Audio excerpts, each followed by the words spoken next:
Yo, yo. Welcome to the stream. We are gonna watch some videos because I got sent this. Oh, sorry. We're gonna start. Actually, we're gonna start with the Halo because Mint Blitz is kind of the only person right now who is doing like bite-sized, informative Halo content. There's not really a lot of content around Halo to begin with, and so I hate to like react to his stuff every week, but also it's like the only place to kind of get concise, consolidated information. So if you haven't followed him, you got to follow him if you want to stay updated on Halo. All right, let's check this out.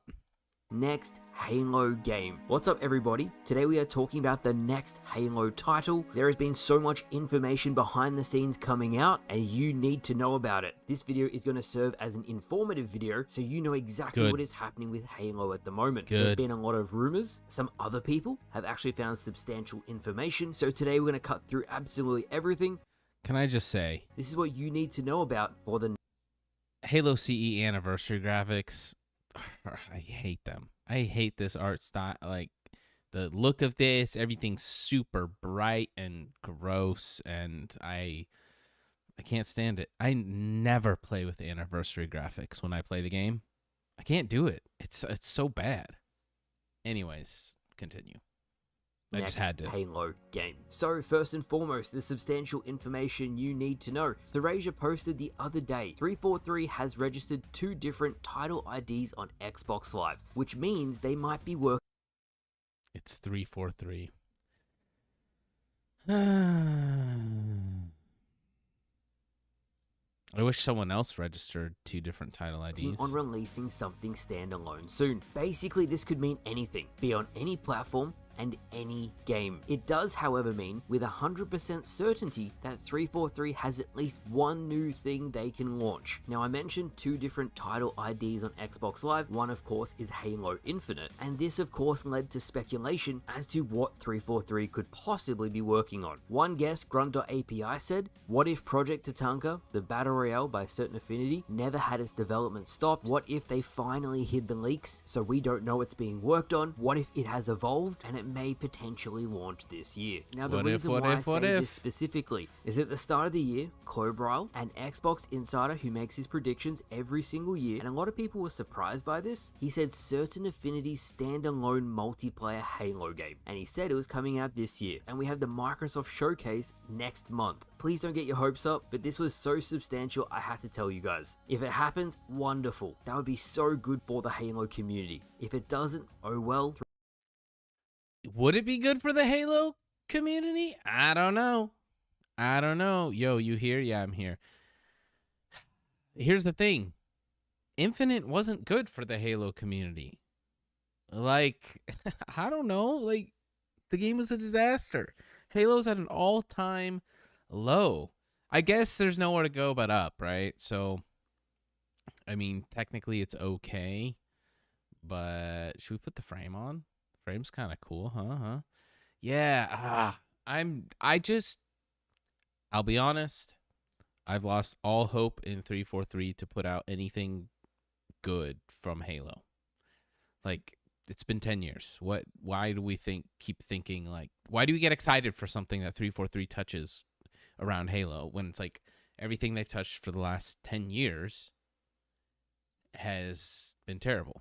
343 at least has a second project they're working on. It will be shown when it's ready. Some Just don't other want people them working said on any of potentially it. Halo Infinite on mobile or some standalone mobile game.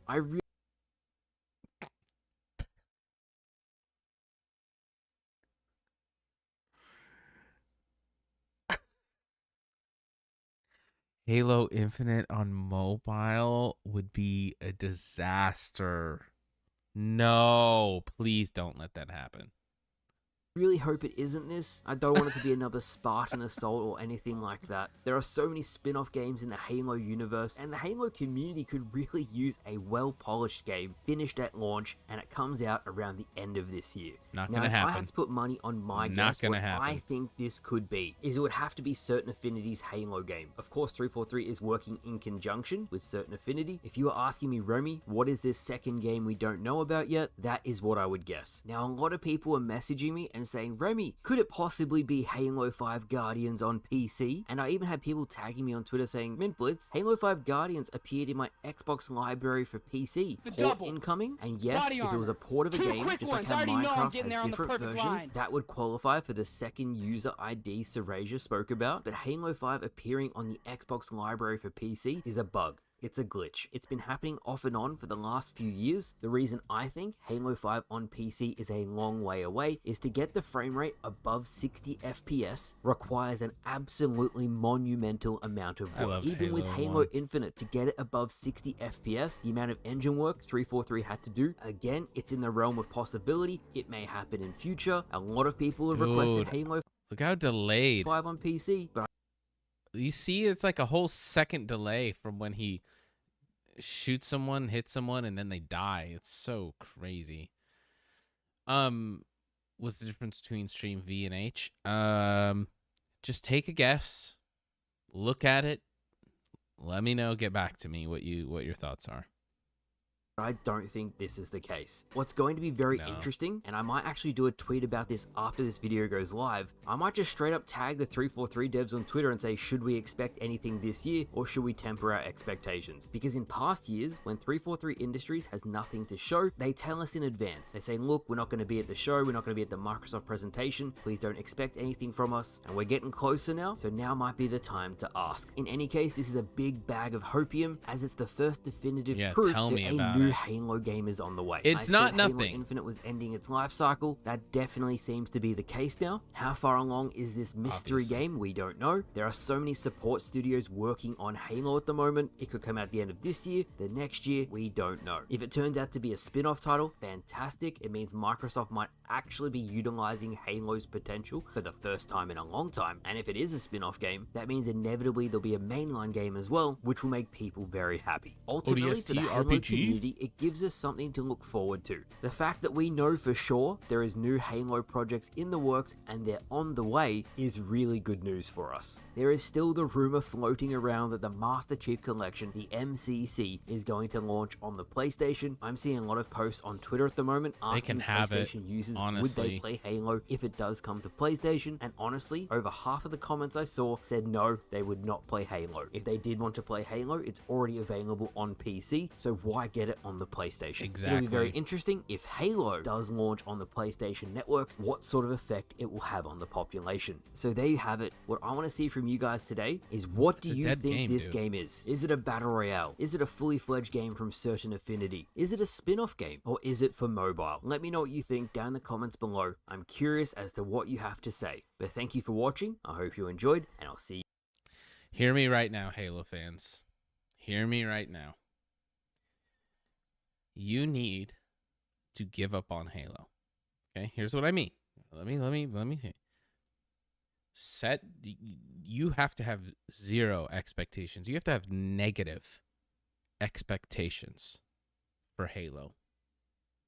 Because if you have any expectations that Halo's going to be great, especially after the last decade we had of Halo, if you have any expectations or ideas or thoughts, and you're like, oh, I hope this is really good, da, da, da, you have no choice but to be let down. You will be completely let down. You're just going to get let down. However, if you have zero expectations or negative expectations, and you're just like, it's over, it's done, Halo had a great run, it's whatever, but then all of a sudden, by a miracle, which won't happen, 343 and Microsoft come out with a great Halo game, then guess what? You don't lose anything. You don't lose anything. In fact, your expectations get blown out of the water, and you're happy, and you get to play. So, anyways, great video. As always, concise, to the point. It'll be obviously interesting to see what those two registered title IDs are, but like, yeah, I mean, Halo Infinite was over before it began. Like, this was not going anywhere at all. But great video. Make sure you follow Mint Blitz.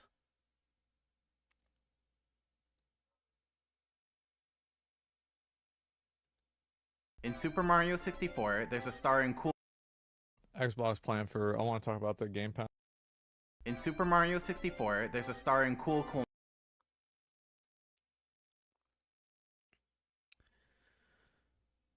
So this video got recommended to me a couple days ago, and then also someone sent it to me in a group chat that I'm in. It's Super Mario 64's unopenable door that has finally been opened. What's up, Co? Welcome to the stream. In Super Mario 64, there's a star in Cool Mountain that goes as follows. You enter the cabin at the top of the mountain, go all the way down the slide, and then exit from the cabin at the bottom of the mountain. And that spawns the star for you to collect. But something everyone always tries is going back into the door. Though as you find out, that doesn't work. And let me tell you, as a kid, I really wanted to get back in there. I mean, we were just in there, but the idea of a door that you can't open from this side just made me want to open it that much more. And let me clarify something. For most doors in the game, opening them just takes you from one side of the door to the other. And so if you clip through the door, like by getting pushed by an object, then you can bypass the door. But some doors are special, because opening them unloads the current area and warps you to a new area. If you clip through this kind of door, you don't actually go to the new area. Instead, you just end up in a sort of fake area behind the door. In other words, the only way to load the new area is to literally open the door, because that triggers the transition between areas. Now, the door in Cool Mountain is the kind that loads a new area. See, opening it unloads the slide area and loads the outside area. Now, since there are two different areas involved, there are two different door objects involved. There's one door in the slide area that warps you outside. Everyone's opened that door before. And there's one door that's outside that warps you back into the slide. But no one's ever opened that door before. So to emphasize, this is actually a fully functional door, despite that it was given a special model no door that handle, doesn't have though. a doorknob on the outside. So the reason you can't open the door from the outside is not because the door doesn't work, but simply because the cabin wall blocks you from getting close enough to the door to open it. As you can see on the right, the wall triangles. There's an invisible wall. Those sneaky buggers at Nintendo. Okay, I always wondered, like, why? That's why. Did you see the 3-hour video on invisible walls? No, I didn't. Cover the whole I haven't sat down for 3 hours and watched a video about Mario 64 invisible walls, although I probably will watch it at some point. Whole side of the cabin without any opening for the door. But if the walls were gone, as I've done here with hacks, then we could get close enough to the door to open it and re-enter the cabin. That raises the question, can we open the door without any hacks? Well, going back to the door, let's look at it from above. Here are the floor triangles around the cabin. Note that there are no floor triangles inside the cabin.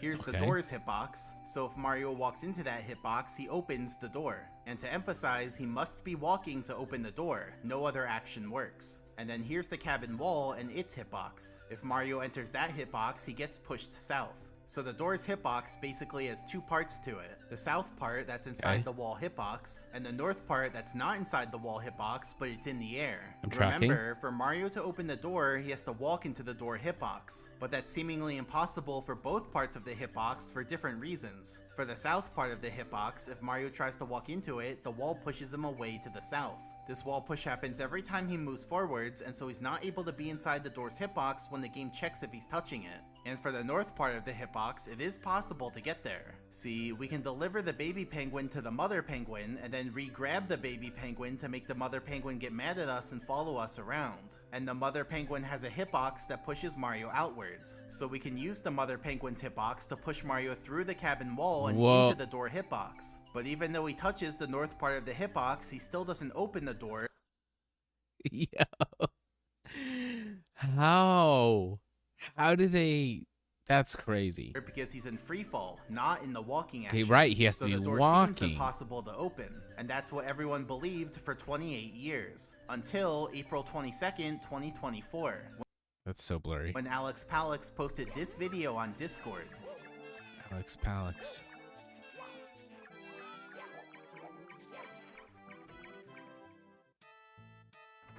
He had found a way to do it, but how does it work? Well, we already knew you could use the mother penguin to clip behind the wall, but of course, Right. since there's no floor there, that puts Mario into free Free fall, fall. and you can't open doors in free fall, only Right. when walking. So to solve this, Alex Palix did a turnaround. See, there's an interesting thing about the turning around action, which I've explained in a previous video, and that's what actually gave Alex the idea to use it to open the cabin door. But I'll explain it again now. So when Mario turns around, he goes into the turning around action, and then a bit later, he transitions into the walking action because Okay. he finished turning around. Here's the code for the turning around action.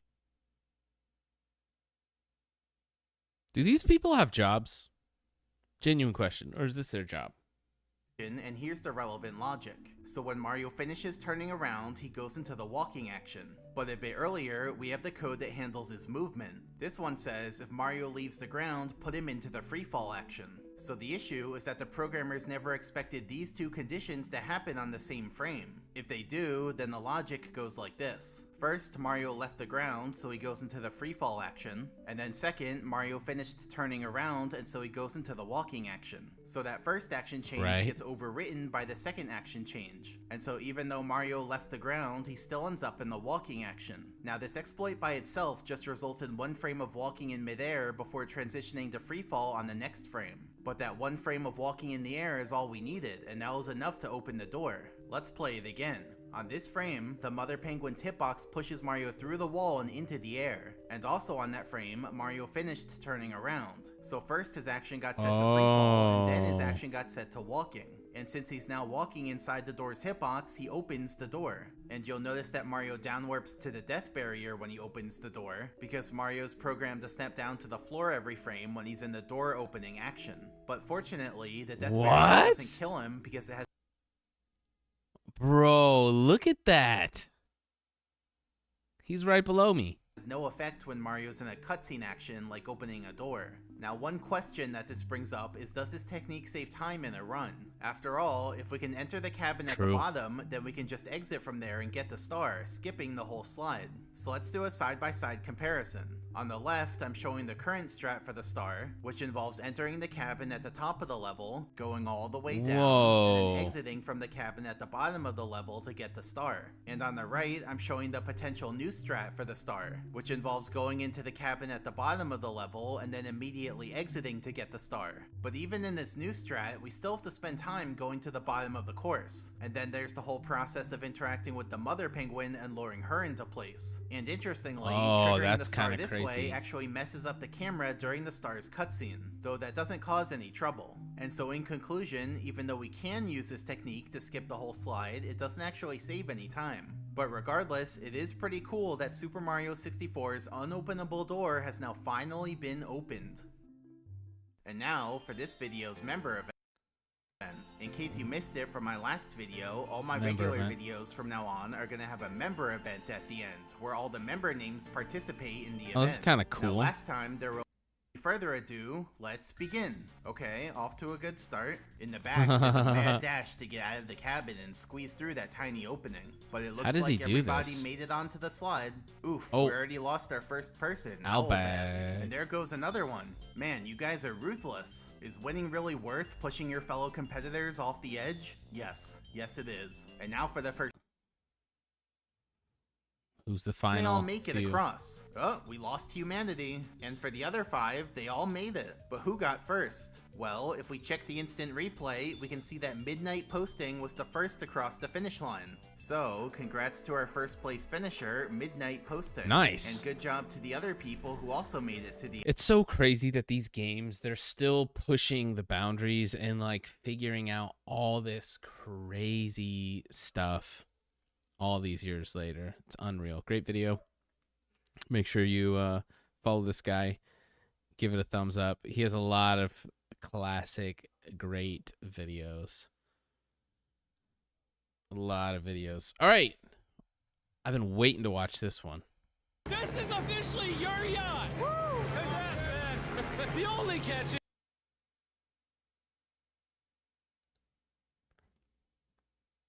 All right. Mr. Beast video. I think he dropped this like on Saturday or something. But yeah,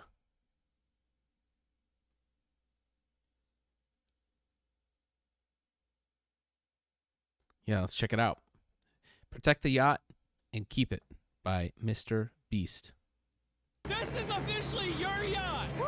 Congrats, man! The only catch is, I'm gonna do everything in my power to destroy it. And it's up to you to protect it from attacks like 100 cannonballs, massive explosives, and so much more. You gotta be kidding me. And you have exactly 24 hours to build defenses for your brand new yacht. Time has started. Good luck. All right, dude. Let's see if All right, let's see what he does. Sean, using my credit card, immediately bought a bunch of supplies and began building his defense against phase 1. Everyone always does this. All these videos, they always do shipping containers, cars.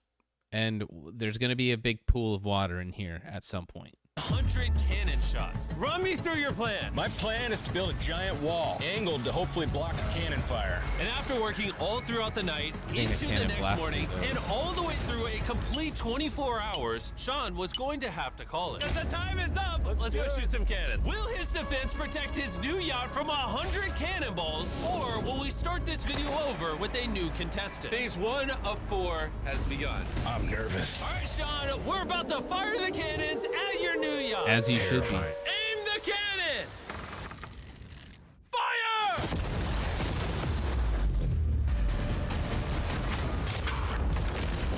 Oh, that's just going right through. Oh, those are Ripping small. through those storage containers. Yeah, that thing's Cannons were toast. melting through his defense like butter. Oh, Toast, man. yeah, no, it's over. Dude, my soul. And probably a piece of your yacht. they should have done the cannons later. The cannons are the most powerful thing. Cannons were already damaging Sean's yacht, and we're just getting started. These cannons are tearing me up. She's a goner. I guarantee it just went straight through. We kept firing cannon after cannon, ripping through Sean's defense. These cannons are way more hardcore than I thought they were. And after a torturous 3 hours... 3 hours of Somehow, cannons. God, I hope my yacht isn't shredded. Sean's yacht actually survived. You have a tiny hole and it hit a rail. Dude, bro, a cannonball hit right here. But that was only the least of the damage. No. The bathroom in Sean's yacht was completely destroyed. Look at that mirror right That there. was only the least of the hit your damage. yacht, and you nearly survived phase 1. I'll take it. 3 out of 100, it's pretty good. No, I need you to take phase 2 more seriously. Okay. And if you don't think I'm being serious, Jeez. I'll just show you. Bring out the I thought it was bomb! worse than that. In 24 hours, those 15 C-bombs will explode around your yacht. Oh, no. And by the way, we tested these things before the video. They are extremely powerful. 15 big booms in a circle around this. I'd be so nervous working with this kind of stuff. Thing. How am I going to protect this? All it takes is one idiot. I'm going to go hit the hay in a yacht, surrounded by bombs, come back fresh in a couple hours. Sean got up the next morning and immediately got to work. But because of the severe thunderstorm, he couldn't use his crane. Why did they put him in it and surround it with bombs? That seems like a little bit of a risk, no? What? Brutal. We're doing everything today by hand. How are you gonna pad up the yacht? Mattresses. That's right. Sean's big plan is mattresses. And his workers bought every mattress in town. All of those mattresses, we'll start ferrying them back and forth. There we go. All the way What? around. Every inch. I can't even tell this is a yacht anymore. It just looks like a bunch of mattresses. In 2 hours, we blow up the mines, and he hasn't really done as much as I thought. This is so hard You know because how it's in much the middle easier of this would be water. with the crane? You know how much easier this would be if it wasn't in water? Yes. Clock's ticking! This is not looking good. I don't think his yacht's gonna survive. 3, 2, 1, time's up. That's all I'm gonna get. So he has some mattresses and water jugs. Carl, can you cover his I ears? actually think the mattresses will This might be will the keep most it. hideous thing I've ever seen. What I'm getting from you is you don't think this is gonna work. Yeah, Yeah. yeah. Let's see if the I yacht think it's gonna be sinks. totally Any fine. last words? Can I have the hat? I will give you my hat if your yacht survives. All right. 3, 2,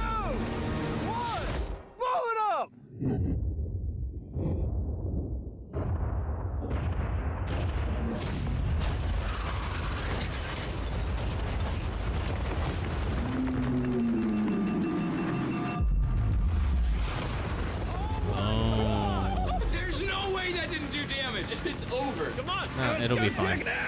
It'll be fine.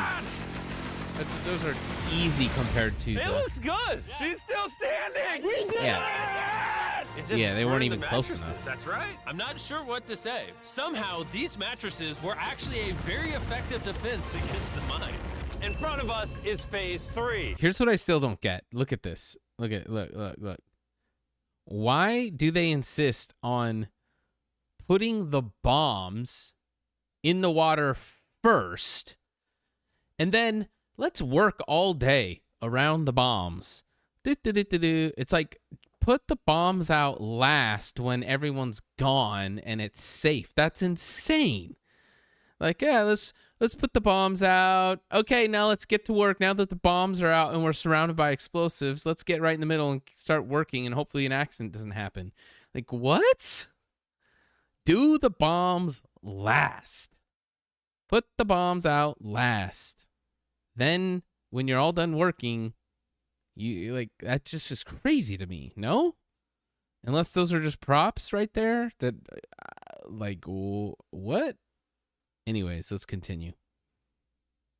Fireworks straight at your yacht, followed by a barrage of flaming arrows a level higher, and finally, catapults launching flaming death balls from the sky. Ooh, the death balls could be And problem. by now, Sean's build strategies were getting pretty efficient. He gave his crew orders. Yeah, let's go ahead and get those containers moved into place for phase 3. Then got some much-needed rest while they worked.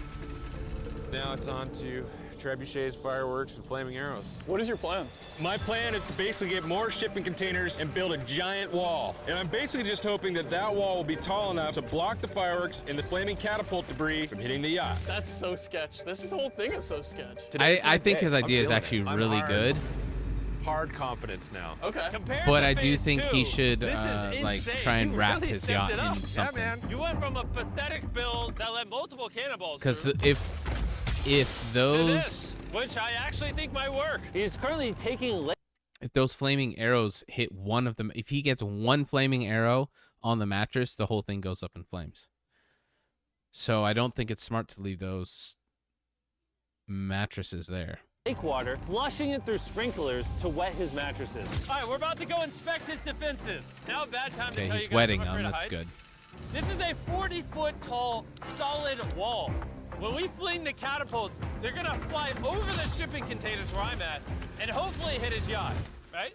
Nah, you're gonna miss. Hey, Chandler, He's gonna envision build a wall your and make Mr. catapult Beast with pay for it. giant flaming balls. I got you. Ready, aim, fire! That's Yup. Dead hit! Yeah! Your boat's going down. Uh-oh. Not gonna happen. All right, so why are you so confident? You have 30 seconds where you could be building, and you're doing nothing. We're ready. It's covered up. I built the wall. Everything's He's wet back sunburnt there. up Do the we even need to wait wazoo. 20 seconds? No, let it rip. Let's do it. Time's up. Phase 3 is upon us. Catapults, flaming arrows, and a million fireworks. Let's see if this yacht light's on fire. Ready the firework? Any last words? Good luck. Fire the fireworks! Oh my God! That doesn't look real, Will. That is wild! Oh my God! How is it? How is it doing that? And while Yeah, that's these gonna flaming do fireworks are literally going off, nothing. I'm gonna tell you about Bloons Tower Defense 6. At Tower most, Defense is a game I've actually been playing since I was a teenager. it's just going to be covered in dust. No joke. I It's used to gonna be literally play covered this in in dust and English soot. class when I was 15. Dude, I see smoke on his yacht. And they're back with their 6th installment of the game, Bloons Tower Defense 6. Oh my God. How is it? How is it doing that? It's just going to be Bloons covered Tower in Defense, dust. Basically, you defend yourself That's how against it the goes with balloons by fireworks. placing monkey towers and heroes on the map. I want to celebrate something right now. Goodness, bro. You're hitting his yacht. Oh, it just hit the top of his yacht. Whoa! Just hit his yacht. They put in a full-on explosion sound effect when a tiny firework hit the Celebrate yacht. something right now. Goodness, bro. You're hitting his yacht. Oh, it just hit the top of his yacht. The firework just hit his yacht. Love the arrows. Now it's time for a arrows will be 1,000 flaming interesting. arrows. Those have like no accuracy. Those aren't going anywhere. It looks sick The though. arrows are going right over his wall. Yeah, not even close. We all knew that wasn't going to do anything. Ready? And because of the sponsor, the next thing we're flinging are balloons. on fire. Here we go. Basically flaming bowling balls. Okay. Oh, that's sick. That's going straight for his yacht. Oh, that hit the shipping container right by his so yacht. are they gonna? Let's go, baby. And if you Are they gonna adjust? Are they gonna adjust their aim? buy anything in game, use Mr. Beast in the supporter creator code if you want to support me and help me do more videos like this. Make sure you download Those Tower catapults are Defense If sick. you download it right now, you like can get Lord a of the Mr. Rings Beast pack vibes. for free. Oh my god! Oh dang. Sean, I'm feeling worried for you right now, bro. I'm still feeling good. I think I'm good. This is a heavy balloon. Dude, I this think looks you'll be nothing fine. like a balloon. You just don't look at enough balloon. The defenses are falling. Let it rip! And if just one of these catapult shots lands on Sean's Oh, that's yacht, sick. this whole video might be over. That was a little closer than I thought it was gonna be. Fire the final catapult! Oh, that looks so cool. Oh, that's a direct hit. Oh, Oh, he's toast. It's over. Oh! The only thing burnt. Oh, that shot was crazy.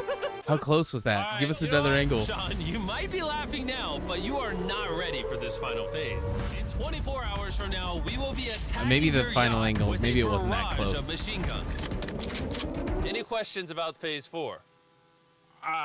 In addition to every single phase, Do they have an far in angle? this video combined, the fireworks, If they have an angle on the boat, it's over. the catapults, the They definitely arrows, do. They the must not. 100 cannons. You have 100 more cannonballs? And rather than a bunch of bombs, this giant monstrosity, borderline nuclear missile, questionably even illegal, island-flattening sea mine. All of that on top of machine guns? Yeah. Today is phase 4 of the challenge. The general plan is to just put a ton of stuff between my yacht and the up-and-coming attacks. We're gonna use the remaining crates to try to block any cracks the bullets might get through. That container is just perfectly placed for this outside perch. Use as much dirt as we can to create an impact barrier right in front of the wall where the cannons Oh are yeah, the shooting. dirt's Since the really giant good bomb can be idea. The sent from dirt will behind, stop I'm just gonna most do of what it. I can with the time remaining and close the back with water-filled barrels. This challenge is tough. I mean, I'm away from home, missing the family, and the water element makes everything so difficult because you can't just walk out to the boat and put stuff on it. It's made it so difficult. Holy That crap, bomb did you has me guys see nervous. that? Yes. Makes everything so difficult. Okay, to give you an idea of the scale of these productions, look at all these lights right here. All these super bright lights to backlight everything at night. Okay. So you got that on what I'm assuming is his big property Because land. you can't just And then look at the amount of people. So then you got more lighting, right? Cranes, lighting. You have the set here with all the things staged off. But then, like, look at all these cars. All these people, construction workers all up in here. All these people, all these guys working on this set. Massive generators to power everything. walk out to the boat. Huge cranes.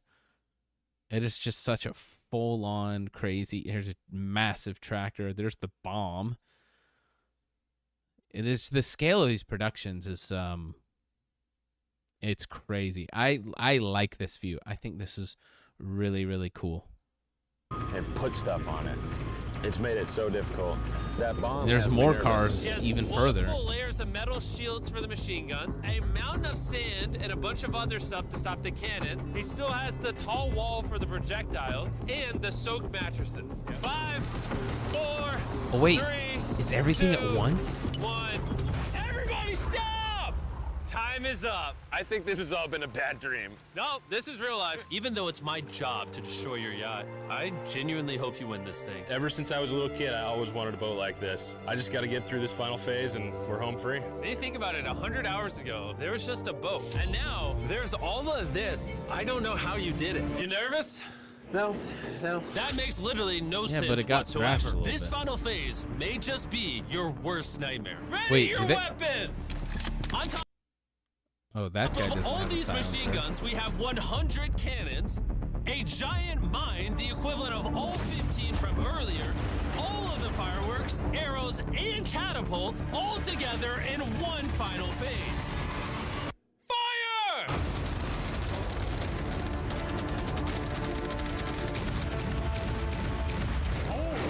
Oh, bro, you didn't. They got sniper rifles. Get more chaotic. One of the shooters accidentally shot the fireworks stand and caused this to happen. What did you think was gonna happen? What is going on? I'm gonna be honest with you, Sean. I don't think your yacht's gonna make it. But I think it's time for the next stage. Prepare the cannons! Let's see if you've learned your lesson from the last time we fired these cannons. Fire! I think the dirt can help though. I really think. Oh no. No. It's actually scaring me now. Although one of the cannonballs hit his yacht, the Look, crate and mound he'll of get dirt were able to stop the $50,000 for rest being of a the good impact. sport. Mr. And Beast his is a nice defense guy. against my flaming catapults were so effective, he even caught a burning death ball. I caught it! Wait, did that land in the shipping container? At the rate we're going, this is gonna take all night. I think we just send everything all at once. I want you to launch cannons, fireworks, arrows, catapults, everything at the same time. Nice. 3, 2, 1, fire everything!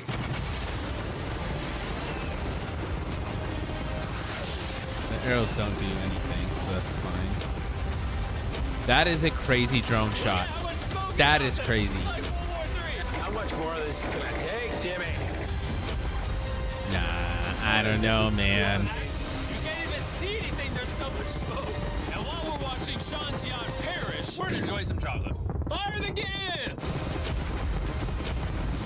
Sean, so far we've launched almost every attack we have on your yacht. But like every YouTube video I've ever done, we're saving the best for last. Or in your case, the worst for last. We took the 14 C-bombs from earlier in this video, combined them into one mega C-bomb, and it's currently on an RC boat heading directly to blow up your yacht. This explosion is going to be massive. All right, there she goes. There she goes.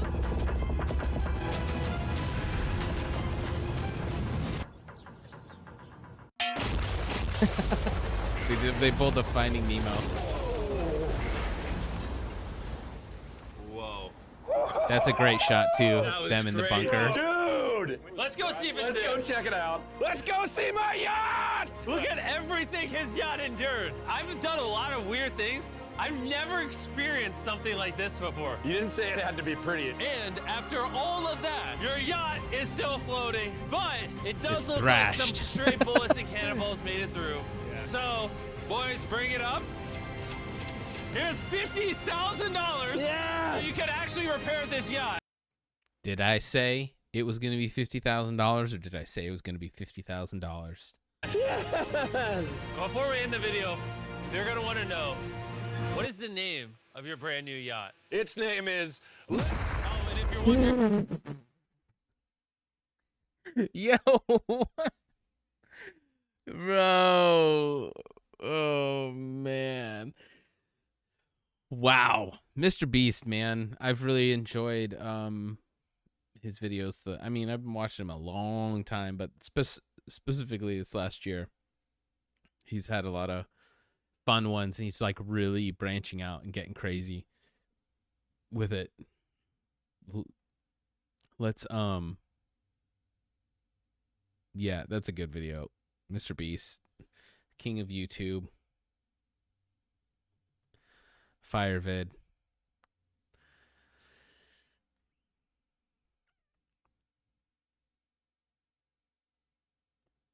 So good, dude. All right, let's talk about this. We're dropping a podcast Xbox tomorrow. plan for. I want to talk about the Game Pass. So let's just see what Asmongold says about this video, etc., etc. This is, I think, about Game Pass and Xbox and everything that's been going on the last.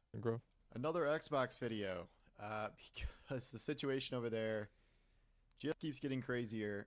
So yes, this week we obviously talked about the shutdown of Tango and Arcane Austin, the developers of Hi-Fi Rush and Redfall, respectively. Yep. The decision to Orbs shut go? down Yeah, it is. studios, Yep. especially We're 2 that weeks made out Hi-Fi now. Rush seems 2 insane, weeks but sort out. of reflects many larger problems with Xbox, Will he pay for insurance? That's a good question. of which there was a lot of reporting yesterday about various new things related to this. Mm-hmm. There's currently a debate about whether or not to put Call of Duty on Game Pass. There's talk about There's a supposed debate. Let's be clear.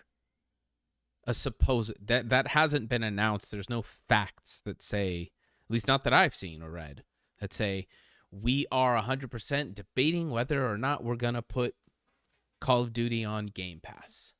There's been no evidence of that. That is a rumor. Like, let's just be very clear here. what's going to happen with Hellblade 2, if that could be successful, quote unquote, but not good enough for Microsoft. They might put. I don't think Hellblade 2, the Senua's Saga, is going to make money. There's no way it's going to make money. Like, think about Alan Wake had like 5 times more hype behind it, and even Alan Wake hasn't turned a profit yet. So if Alan Wake couldn't turn a profit, there's no way Senua's Saga is going to turn a profit. No. He's right. He's 100% right. Oh, it was a mistake. Like, it's a financial mistake. It might be a great game. It might be really fun, but I'm just not seeing anybody making money off of it, right? No one cares? Yeah. No one cares. That's basically it. That on PlayStation to sell copies because it'll be on Game Pass. They marketed the game with a screenshot? There's no way. Yeah, no, I'm not seeing a whole lot of that. And all of these issues sort of come back to the same thing. And that is a lot of questions about Microsoft's Game Pass model, how games are allowed to perform there, and what it takes to be considered a success there. My problem with this is that we simply have no real frame of reference in terms of what Microsoft considers a success on Game Pass. Yes, we do. It's going to say money. And what their plan is for the future. The Call of Duty question feels like I don't think they really need to understand it. Like, I feel like Microsoft probably understands. Like, you think about it. This is a $3 trillion company. I mean, Microsoft has been foundational for software for like 40 years, 30 years. I'm sorry to say, but I think they know what the fuck they're doing. Correct. Like, let's be honest. The devs should get to know.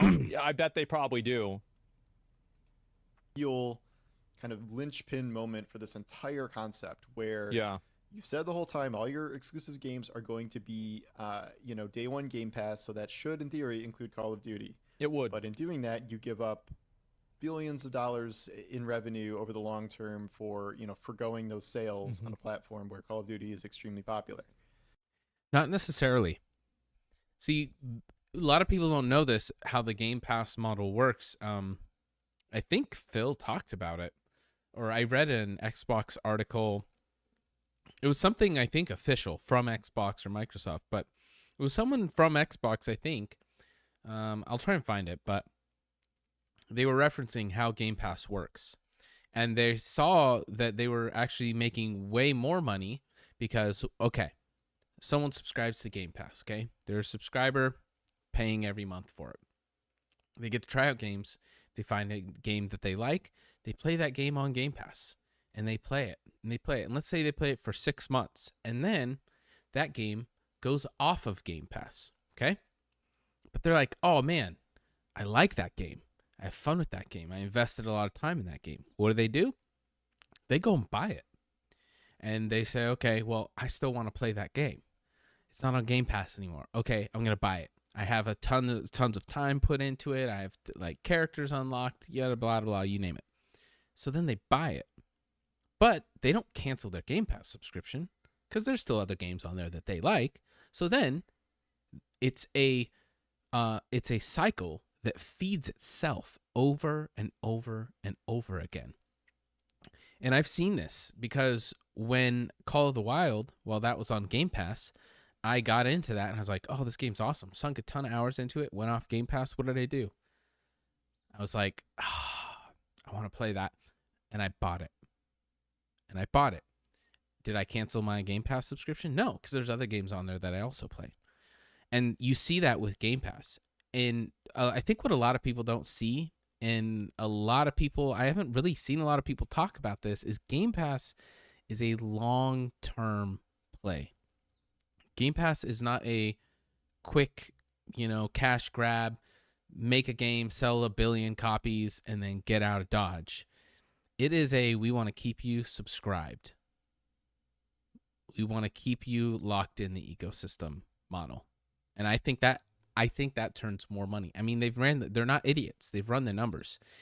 If Game Pass is going to be a complete failure. Like, they saw something in the data and the numbers that said, no, this is a good way to go.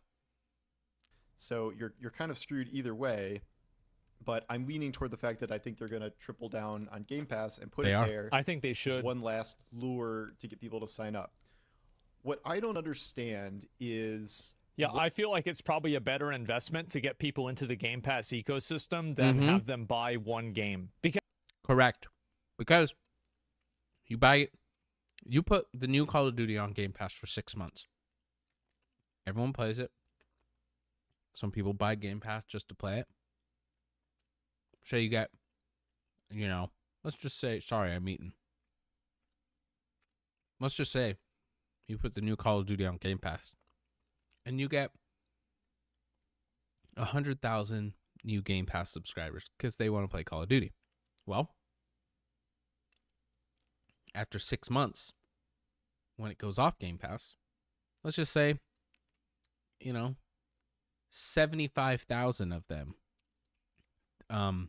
don't renew their Game Pass subscription. Okay, fair enough. You got it for Call of Duty. We don't have Call of Duty on there anymore. We took it off Game Pass. You still have 25,000 people who are now in Game Pass. And like, well, I won't cancel. Let me check out some of these other games. And there's a huge library that are in the ecosystem. Because there's always going to be the people that are going to buy the game anyway. Like, they're going to go and just go to the store. Oh, it's a new Call of Duty. I'm going to buy the game. That's true. What the plan is for longer term subscriber growth of Game Pass, because we know it has slowed just absolutely exponentially compared to the big surges that we saw during the pandemic. I don't think that you can expect. Yeah. Here's what he's going to say. I don't think you can expect it to grow at the same rate as it did when we were in a pandemic. That's crazy. And I don't think Microsoft thinks that. I think they want to see growth. Everyone knows that the pandemic was an outlier. You don't need that kind of growth every single quarter. That's crazy. To have the Game Pass continuously grow forever. Like, at a certain point, you're going to reach market saturation, where everybody that's going to buy Game Pass has already bought Game Pass or has chosen not to. Like, you can't, nothing can just keep getting bigger infinitely. Everyone was home, everyone was gaming more. The value of Game Pass kept going up and up and up with all the stuff added. But at a certain point, you've just reached saturation. Yeah, and exactly. There are really very few wells left to, dig into for more subscribers. And I don't think Microsoft has come out with a coherent argument, for Game Pass continue to expand at this point, and why they should continue to just solely rely on Game Pass.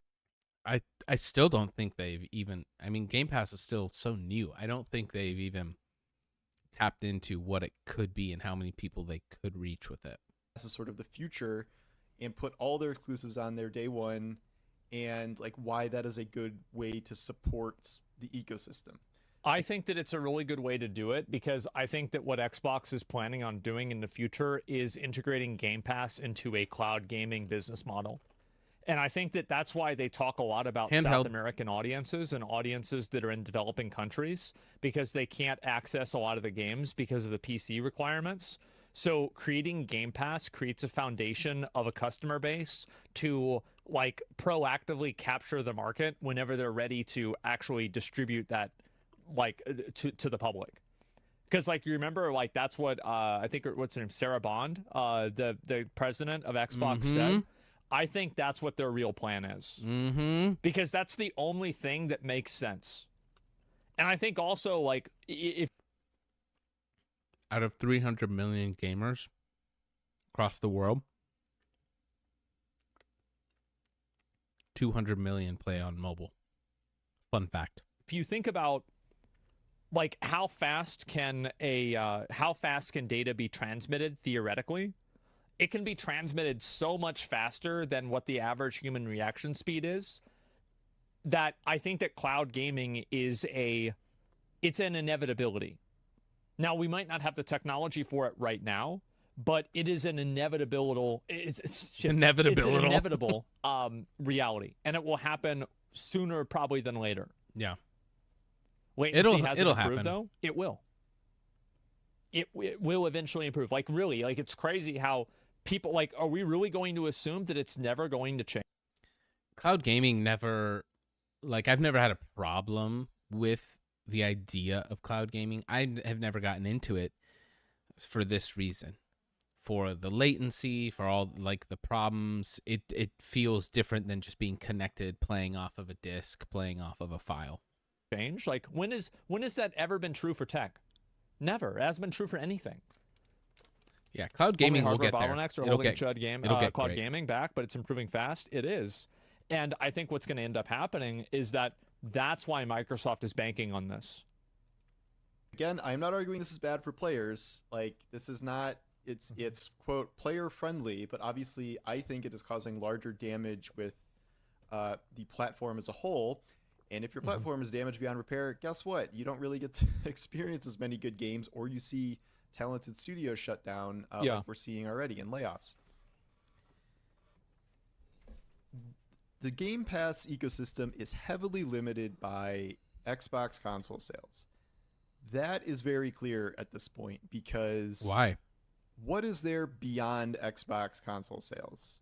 There is PC, where games launch day and date on PC, and then in Game Pass Ultimate, you can get the... Well, there's also Windows and people that are using Windows. Like, for example, right. You know how, like, Kick doesn't really make a lot of money, but Kick makes money through people that are using Stake? This is the same thing. Right. Is that this brings more people and keeps them inside of the Windows ecosystem. And it keeps Microsoft, like, if I were to assume, I bet like 95% of people use a Windows operating system. And every single different tool that Microsoft has that keeps people in that ecosystem prevents Mac OS, it prevents Linux, it prevents these other competing operating systems from even having a foothold at all. It's a loss leader, yeah. Because you think about it, like, how many people use Windows versus how many people are using Xbox? It's like a fraction. These day one Xbox games on PC.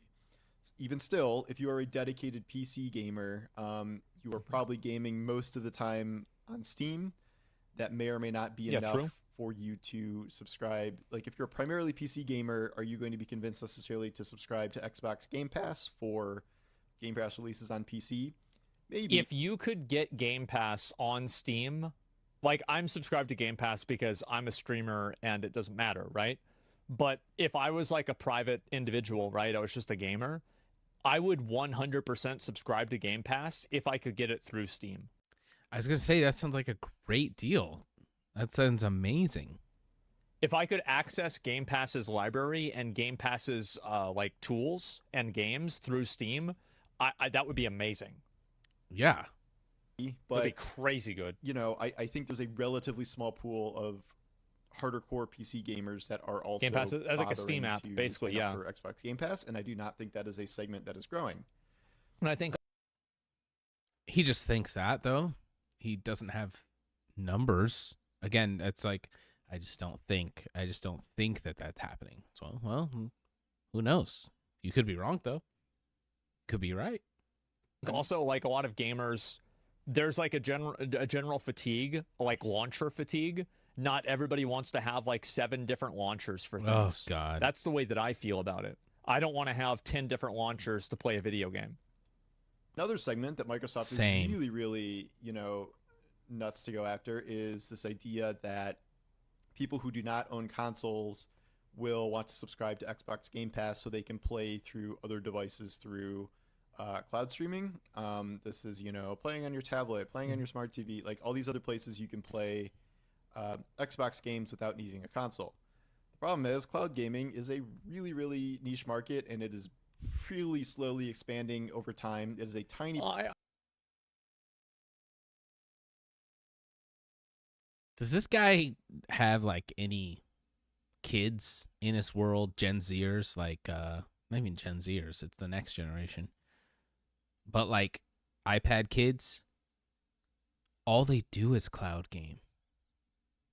The entire next generation of gamers coming up behind us, 98% of them are cloud gamers. Now that's not, 98% is the number I pulled out of my butt, but I don't think I've ever seen a kid like holding a controller ever. They are iPad gamers, iPad generation. That's cloud gaming. They're like pulling Roblox off the cloud. They're pulling, I don't know, Legend Cat Bridge Jumper from the cloud. Like the cloud gaming is massive, and the next generation coming up, that's what they are used to, that's what they expect. The next generation of gamers coming up, they are not expecting, I want a disc and I want to put it in and I want to own it and I want the game on the disc. That's my generation. That was 30 years ago, bro. This new generation coming up that Microsoft is trying to capture, they're cloud gamers, dude. I don't think that's really the reason why they're doing it. I think the reason why they're doing it is because there are a lot of games that are made to play on a tablet, and also there's PC games. Like, how many of you guys are PC gamers and you have Game Pass? Like, in the chat. Like, you don't own an Xbox, but you just have a PC. Yeah. There's plenty of people that have it. It makes sense, right? Because it's a, fuck no, I'm not retarded. Yeah, there you go. But there are some people that are, and then they have it.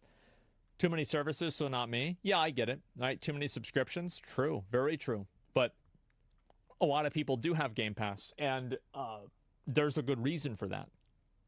It's the best deal in gaming. Yeah, I would say it's probably one of the best deals for sure. I don't think that being able to play the games on the other devices is really... I don't think it's connected directly to cloud gaming yet, because there's a lot of games on Game Pass that you can play on a tablet with no problem. There's a lot of games you can play on a PC, obviously, with no problem, or even a phone. Part of the market, as Microsoft itself said in its court cases where there were concerns about having a cloud streaming monopoly, but they're like, it's barely a part of the business, it's fine, it doesn't matter. But like, that is something that they believe is going to be part of the future. But I have not seen the tech evolve to a point where that feels necessary. It'll get but there. Even conceptually, I don't... So I can talk from like my experience. So we use a program, it's called Parsec. And Parsec is basically a remote gameplay device where I'm playing a video game off of another computer.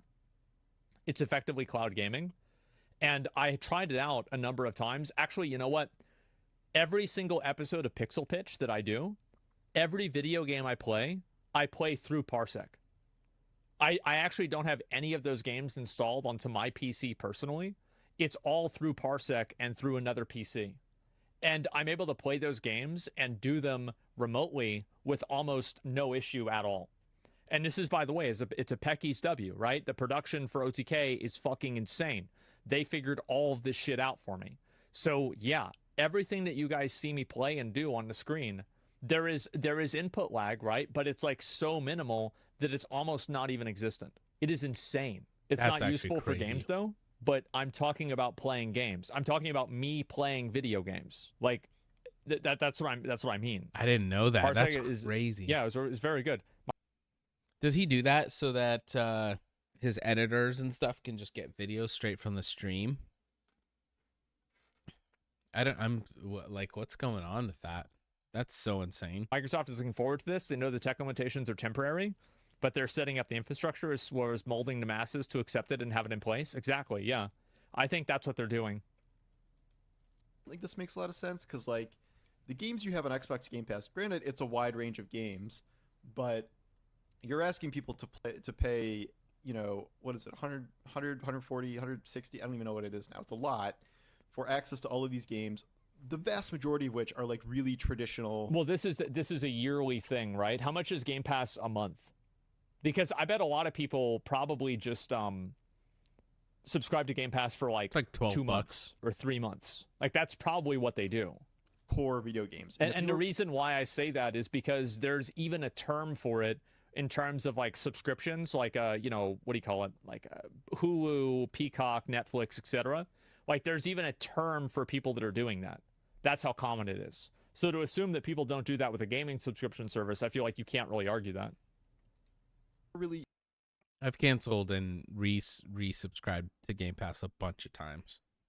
into traditional core video games Churn? probably own an Xbox or a PlayStation or a PC already. I don't think there is this giant untapped market of gamers that would be, you know, really into these games. Would they just not have to spend $300, $400, $500 on a console? There are actually, but the audiences aren't in America. South America, because like now obviously that I do game publishing, I know a little bit more about this. There is such a tremendous, massive market in developing countries, and particularly South America. And also India is another really big place. And obviously Asia, China, Africa exist. Africa, like I don't even know if Africa is there yet, but I know that India and a lot of places in South America and even some places in China, there is a massive, tremendous market, and person for person, it outnumbers the US market by like 2 or 3 to 1. Yep. In terms of like how much these people play games and how much money they probably would spend if they could. Yeah, Brazil plays a lot. Exactly. Dude, he's 100% right. I just watched a video the other day on what was it? It was like Venezuela's underground gaming community. And these people are so obsessed with video games, and Cuba. It was Cuba. And it was illegal. And they're so obsessed that they ran Ethernets. Long Ethernets, and they basically set up their own LAN party. They connected their whole neighborhood with LAN, and they set up servers and basically play World of Warcraft together, play League together, and they just play in their community all the time. And they're obsessed. They're absolutely obsessed. There's so many people that play video games outside of America. I think that's like one of the biggest problems with this whole argument is it's very kind of just like, it's just looking at what's going on in the States here. But if you like open it up and you realize there's like, you know, there's a billion other gamers outside of the country, different ball game, different story, different plan. And let's be very clear, Microsoft isn't just trying to get America. No, they're global market. They're trying to lock in the world, baby. Instead, I think at best you are going to end up with people that don't buy an Xbox, and instead of buying an Xbox, they just do Game Pass and cloud gaming, which cuts into your Xbox sales. Which is fine. Xbox consoles has never been profitable. That's fine. Do people not know this? That they understand what it is. Their consoles are not profitable. They lose money on those. They always have. And because Xbox is a loss leader, almost all consoles are made at a loss, or like they're not making a huge amount of money on Xbox. Yeah. Like they're making the money off of getting people into the ecosystem by having them buy the Xbox. Correct. Not anymore. Xbox does not lose money anymore. Well, we'll see what happens. Speaking of Xbox sales, we know that they've stopped reporting these numbers like forever at this point because they were so far behind their competition. It was just sort of embarrassing every time they reported them. Yeah. And they Sony say they don't completely care blows as them out. much. They just want, you know, gaming revenue. They want. Also, Sony is down real bad from the PS4. So Game Pass numbers and stuff like that. Yeah, it's the same as like, well, Sony's like PlayStation Plus is probably I bet Sony if I were to assume, I bet there are probably 10 times as many Game Pass users than Sony PlayStation Plus users. So, like, is Microsoft really losing with gaming whenever they're 10xing like that? Like, no. Let's look it up right now. All right, we're going to look at PS Plus subscribers. So we'll go ahead. We're going to pull this up. And oh yeah, no, the Xbox blows them out of the water. March 2023, it has 47 million subscribers. It's PS Plus Extra. Oh, okay. It's even worse. 6.1. Okay, so this gives you all the data right here. This shows everything. There's 3 tiers. So we'll go ahead and look at Soft Game Pass subscriber numbers. Let's see. 34 million. So there's 3 tiers, yeah. Because PlayStation Plus Essential is the free one, right? Is this equivalent to the 33 for PlayStation Plus, or is it equivalent to the 8 for PlayStation Plus, or the 6.1?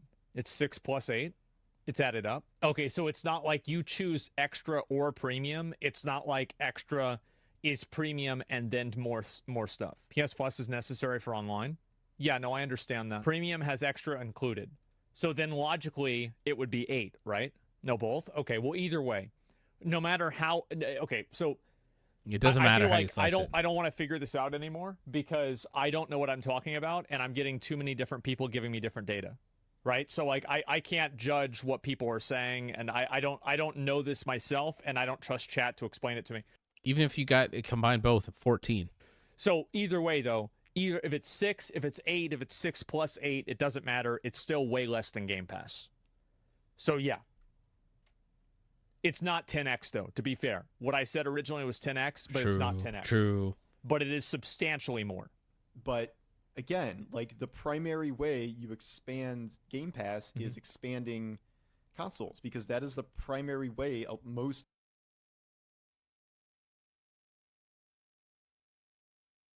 I don't think so. I don't think so because the new market that's coming up that's here now of iPad generation kids, you want to get Game Pass on that iPad for them ASAP. You want to get them the games and stuff for that iPad ASAP. I don't think console sales is the only way to grow Game Pass. I just don't agree with that take.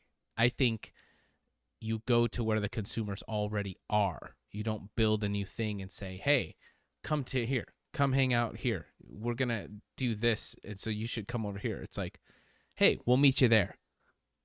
We got something cool for you when we arrive.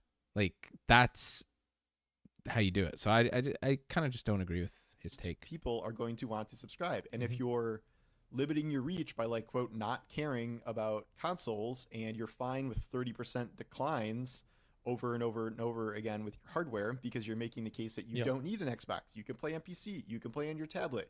You don't even need, you don't even need Game Pass. You can just wait for the port to PlayStation, which just started, but like it is going to start ramping up and up with more and more games.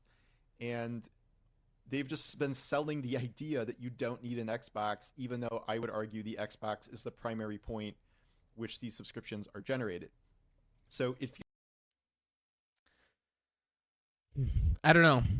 I'd have to see the numbers. I really don't know.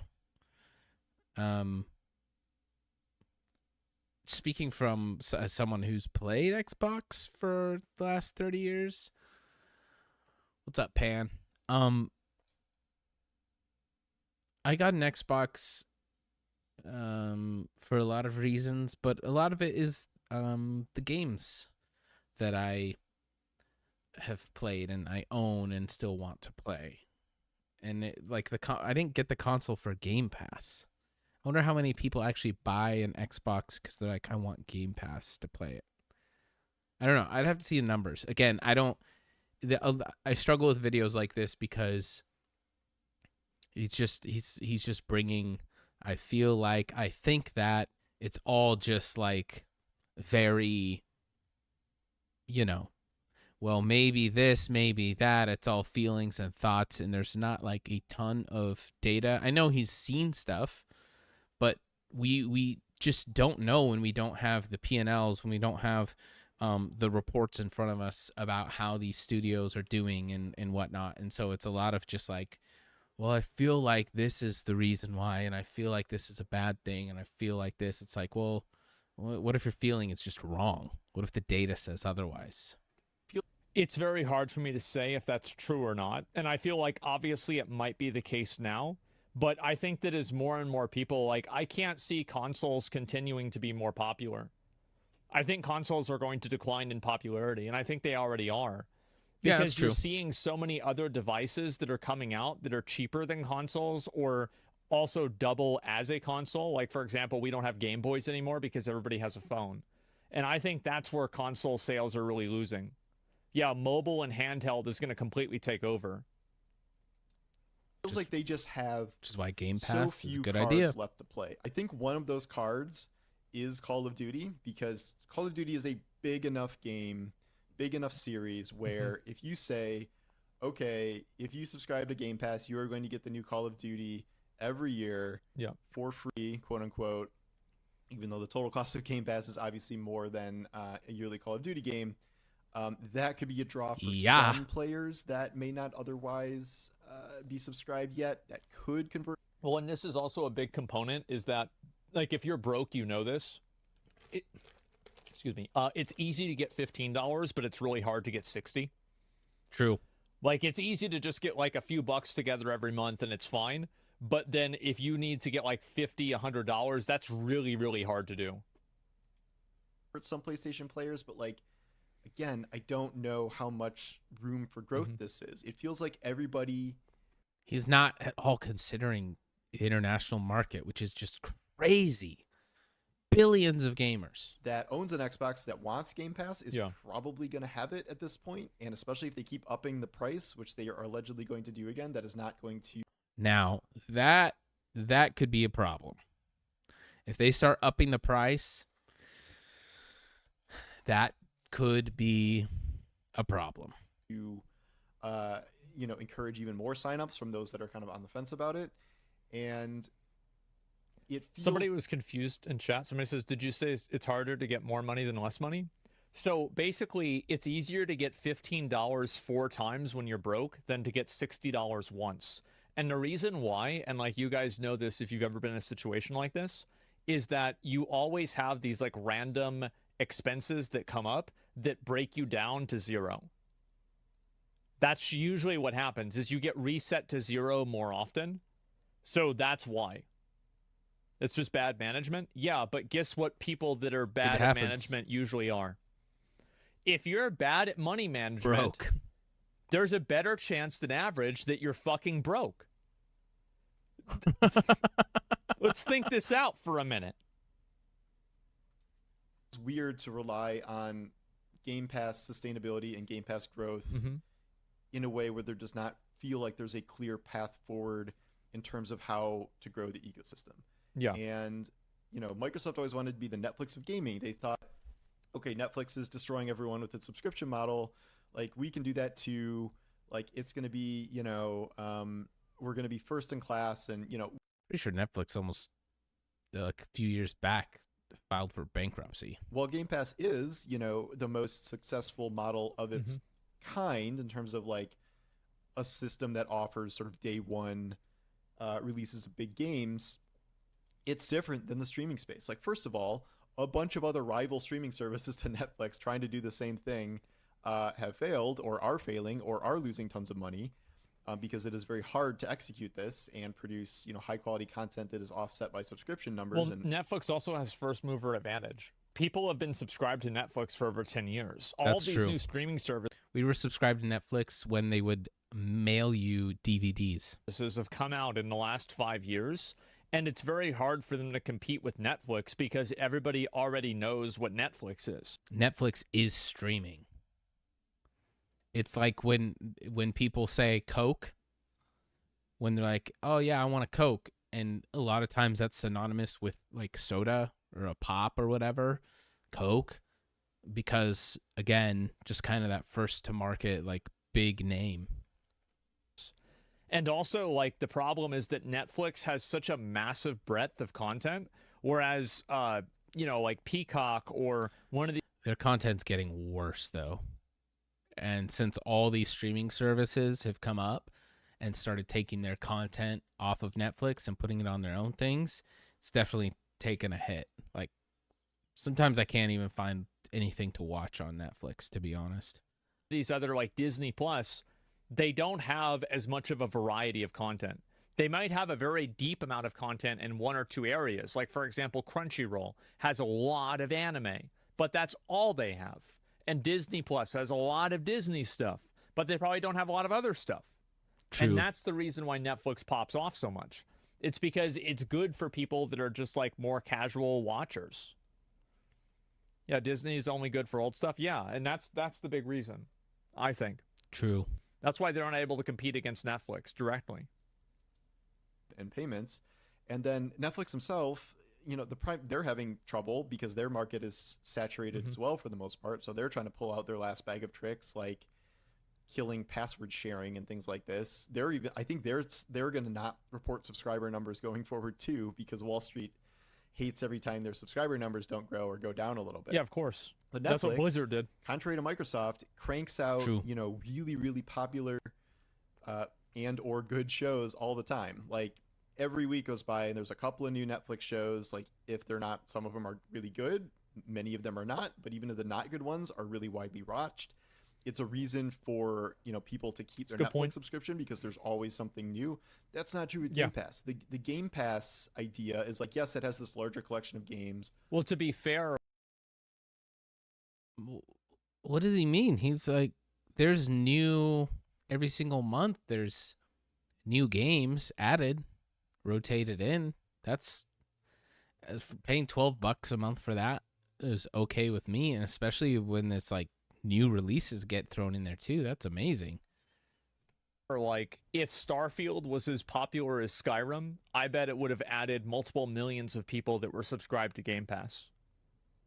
That's the big issue, is that yes, exactly. If the games, like, once they hit on some banging games, like good games, it'll be huge. There's no big game right now that gets people to go in True. and like purchase Game Pass. Like, Correct. for example, That's HBO Go. It should have been Halo. Game Pass, the reason it doesn't have as many, it still has a lot of subscribers, but if Halo was a success, if Infinite wasn't an absolute disaster, it would send Game Pass through the roof. What That's did my people opinion. buy HBO Go for like 8 years? Game of Thrones. And as soon as Game of Thrones went away, I bet a massive amount of people stopped using it. Mm-hmm. So you need to have like some form of like That premiere IP. What could it be? What if they put all their Xbox exclusives on Game Pass? basically a blockbuster like hit, whether it's a game or a show or something, to get people to subscribe. Like Disney has The Mandalorian, right? I'm pretty sure that's the one. I haven't seen it myself. Pal World is probably the last big game. Yeah, but First Pal World season's was good. still a small game compared to something like Starfield, like how big it could have been. So yeah. I haven't heard from Power World in a minute. I hope it's doing okay. Did it fall off? Old games are added to it over time. You need a killer and app? then Yeah, there's exactly. These day one releases. But Killer these app. Big day one releases for Game Pass are so few and far between. How many truly huge Game Pass releases are there a year? 2, 3, maybe. Starfield pretty much was the only big one. Yeah, and it Like flopped. last massive year, it was one. like Starfield. Yeah. And it was Hi-Fi Rush, which was a Hi-Fi Rush was not a big release. No. It was not on the level of Starfield. Not at all. I didn't even hear about Hi-Fi Rush until it was like just on Game Pass. Oh, here's a game, Hi-Fi Rush. Starfield was in your face everywhere. surprise. Those were like the main ones, more or less. Yeah, And he's then right about that. This So it's year, just it's Starfield. what? Hellblade 2, and then Nobody cares. if they maybe do Call of Duty, like again, it's like two. He's right though. There does need to be Blockbuster. There needs to be a very, very compelling reason to get on Game Pass for people. For sure. Still praying for the new Fable to be good, but I'm not going to hold my breath. Yeah, I wouldn't hold your breath. I want it to be amazing too. But Fable, that's a strong IP, right? Fable could be the game to bring a lot of players in. It could be. If Fable's amazing, that could be incredible, man. 2 big releases. And this is what I was talking about on the podcast. We're dropping the podcast tomorrow, but yesterday we recorded it, and I was telling John, I was saying the whole thing about Xbox being in a battle for its soul, I think financially they're fine. But getting back to their identity, what is Xbox? Who is Xbox? They're struggling to figure out who they are and who they're trying to reach. And I think that there's a lot of it comes back to the games and the communities around those games. And I was just reminded of that because Fable was one of those Xbox games, you know, and Fable, if it's incredible and good and they pull it off, could be a game to help bring back some of the identity of Xbox. Year as opposed to Netflix, where you can peruse through 3, 4, 5, 6 new shows and movies every week. Mm-hmm. It's a different system, and like Microsoft cannot pump out games like that. This quote from Matt Booty that they need. But I mean, I don't want a brand new,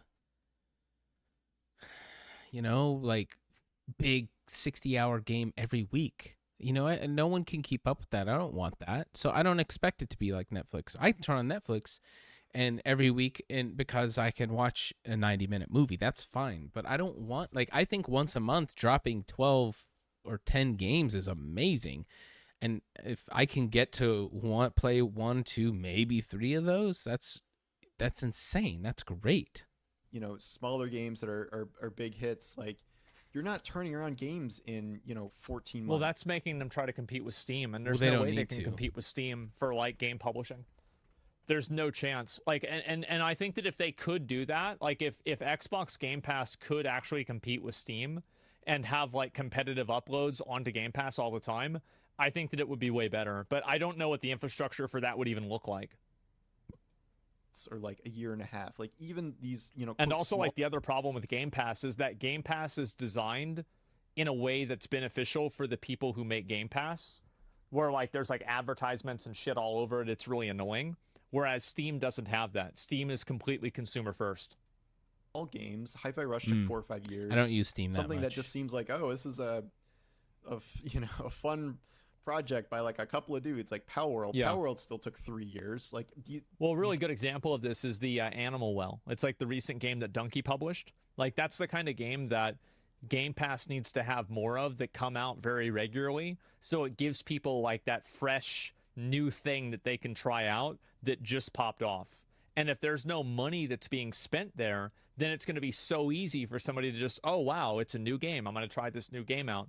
So I think that he's bringing up a really good point, that Game Pass does need that revolving door of content to make the experience and the purchase of Game Pass feel fresh. I mean, I guess they could do it with, small indie games. I mean, they do it a lot, but I mean, I don't know. This is just my take. For me, I am not like, I want 15 new games every single week to look at and to try out, and so it's fresh. I'm like, give me a good game this month I can sink my teeth into. I don't need 10. But they usually give 10 games rotate in every month or something, maybe more. And there's usually 1 or 2 that I'm like, oh, this is fun. I'm having fun playing this, whatever. This is, eating up a few hours, whatever. I don't see this need to be like, have 20 games and, I don't know. Just crank out huge hits in a short amount of time in order to like keep people being like, oh, there's this on Game Pass, there's this on Game Pass. Like, the industry doesn't work like that. Yeah. And granted, there Game are Pass problems doesn't have not quality doing indies. this. I've Yeah, talked many exactly. times about Sony and their giant budgets on their games have to be offset by these big sales. and they're running into issues there. They really need to start relying on live games for ongoing revenue, which they had Helldivers as a huge success despite the recent pickup. That's still a big success for them. And then you have the place that's performing the best, obviously, is always Nintendo, who is not doing layoffs, who is expanding things, about to launch new hardware. Nintendo always sort of has it made lately. Nintendo is bullies. Let's be very clear. But there are, and they're not consumer friendly at all. At all. They don't share anything. And look, it's their business. They can do what they want. But, like, people don't give them crap for, like, not sharing or being... They're the most anti-consumer company ever. They are all about Nintendo. Let's be super clear about that. And so it's like, sure, they don't have to do layoffs. But guess what? They've been anti-consumer, and they're not sharing nothing. So which world do you want to live in? Do you want to live in a world where Xbox is like, hey, let's expand and give everything to consumers on whatever platform they're on? Or do you want it to be like Nintendo, where they're like, nope, we have a crap online service. We don't have any like throwback service to play all the games you purchased from us before. Not anything great. And we're not going to share with any other platforms. And you just have to buy our Switch to play our games. What's up, Kaveen? There are cross problems between the PlayStation model and the Microsoft model, but that's because Nintendo's console was the only console that creates innate value. Nintendo's console is portable. There's no difference between a PlayStation and a computer. There's no difference between an Xbox or a computer. True. Like, it's really not. But for a Nintendo Switch, there absolutely is. And Nintendo Switch is not just a worse version of a computer. It feels to me like the Game Pass issues are easier to see, and I don't think Microsoft has a coherent or compelling vision in terms of how Game Pass extends into the future and is sustainable. The room for growth does not appear to be there. Even if cloud gaming became like the number one source of gaming in the country, which it is not going to be, I wouldn't say it's going to be in 10 years. I mean, it's not in the country, no. Like, this is a developed first world country where most people have access to technology. Correct. But, like, if you look at the whole world, like, Microsoft is $1 trillion company. Nintendo, great games, awful company. True. $3 trillion company, excuse me. Because they don't just look at the country. They're looking at the whole world. Exactly, dude. And I think that's the big reason. I think it will. You still run into the conceptual problem of trying to convert non-console gamers into cloud gamers playing the same games. And again, I don't think the barrier... No, you're not you're converting... What you're converting is you're converting mobile gamers. And people that have access to a device, like a tablet or mobile, you're converting mobile gamers to Game Pass subscribers. Thank you. Which is a pretty easy transition. Yes. To entry for very gaming easy. Is owning a console or not. It's just whether it's... Because here it is, right? I think about my little cousin who plays games on iPad all the time. All it is, oh, you want to play this cool game? Yeah. Okay. Don't push the Roblox app. Push the Game Pass app. The green app with the white X. Push that. You're going to get to play all these sick games. It's that easy. That is a very easy transition to make. It's like sort of part of your lifestyle. If you have time to play, if it interests you. Yeah. The console barrier, if you remove the console barrier, all you're doing is selling less consoles. So again, potentially good for the player. I don't think Microsoft cares that much about selling tons of consoles. I mean, obviously, business, it'd be good. Obviously, we want to do that. But again, it doesn't make them a ton of money. So it's like, it's not their thing, and it's not the primary way they're going to grow Game Pass. Which is Well, you're also selling less copies. And if you weren't selling less copies, then Square Enix wouldn't be shifting their model over to making everything non-exclusive. And Sony wouldn't be talking about shifting over to making things non-exclusive as well. Yep. Like, I think also, by the way, the big reason why that's happening is because they're worried about getting regulated. But I think the other reason is because it makes more money. And also, like, a lot of these big games that publish on PlayStation publish exclusively on PlayStation because PlayStation pays them a lot of money. And if PlayStation has to pay people a lot of money to publish on their platform exclusively, it implies that if they didn't publish on the platform exclusively, they would make more money publishing on other platforms instead. So it's like, I think that's just the logic to it, right? I think Pal World was like a wake-up call for a lot of these studios, a lot of these big companies. Like, oh, shoot, we can put something out like this and get the world's attention, and they just released it everywhere, right? Pal World was just released everywhere. Maybe not Switch or something, but it's released everywhere. And it saw massive viral success. And if these companies can get a piece of that pie, that viral success, they want it. So they want to go multi-platform.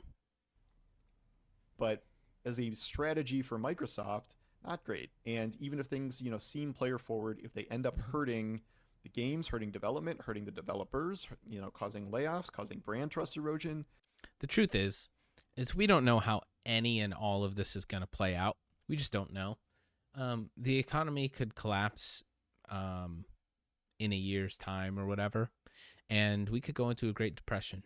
And guess what? None of this would matter. None of this would matter. And all of Microsoft projections, Sony's strategies, Nintendo's plans, they all go down the toilet. It's all dead. It's all dead in the water. So this is a much to do about nothing, but it's interesting to talk about.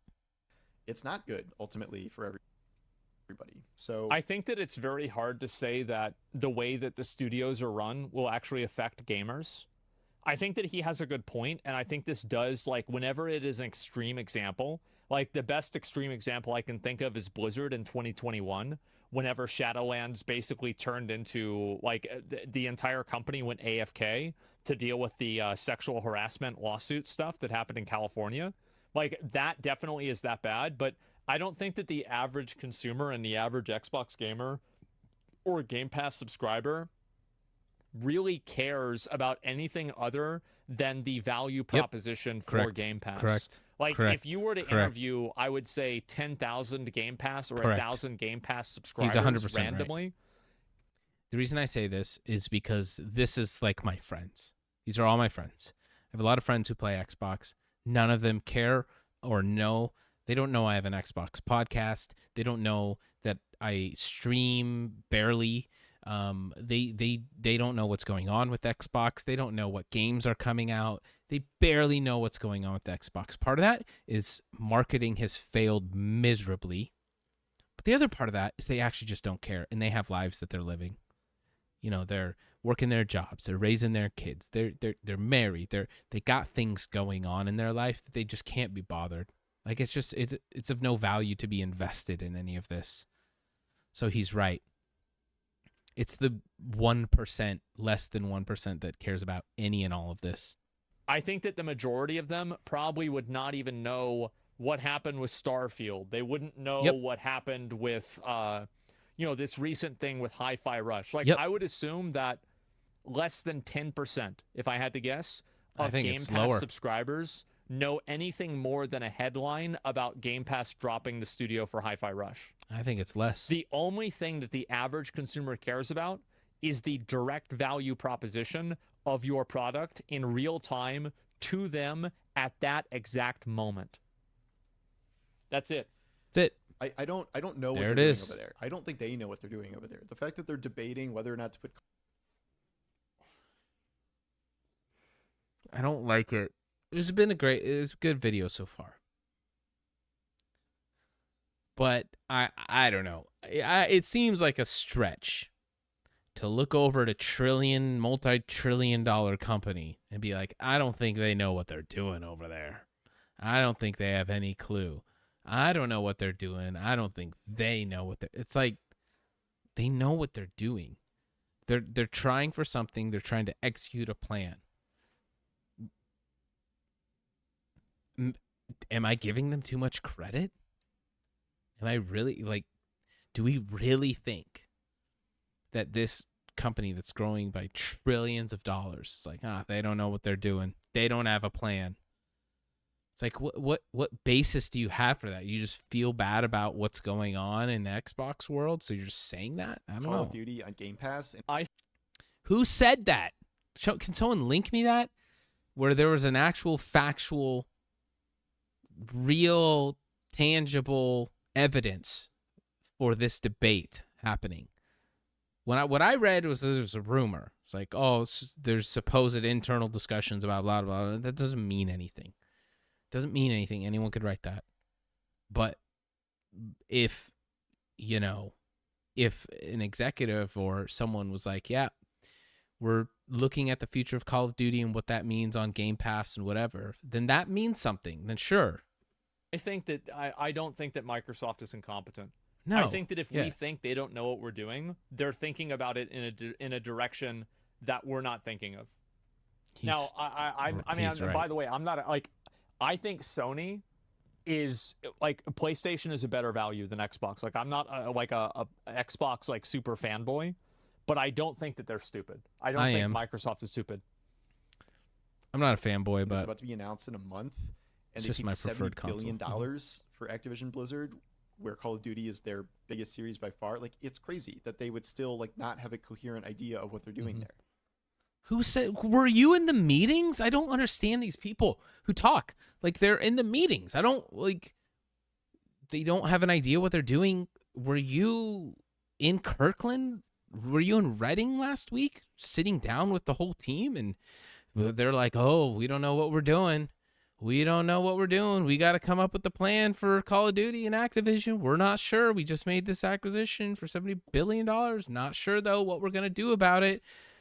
I don't know. Well, you should go make a YouTube video and just let people know we're not sure what we're doing." It's like, why, how do you feel confident to say this when it's like you don't know? And I'm not like an apologist for Xbox. Like, I've had plenty of gripes about Xbox. It's my main console. It's my main platform. And it's far from perfect, but I just like, let's just be honest. Don't just say stuff to say it. Where are you getting this from? I'm confused. Can someone tell me?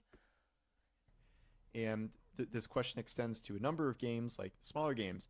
How is Hellblade going to be considered a success when all we have to go is Game Pass player count or whatever? Like, what is the metric? You would think, okay, money. It's just a claim, and then Hi-Fi Rush, super well received, winning awards, money, all the acclaim you could want. They're dead. Doesn't matter. So money. What is the metric for success? Rewards and acclaim don't make money.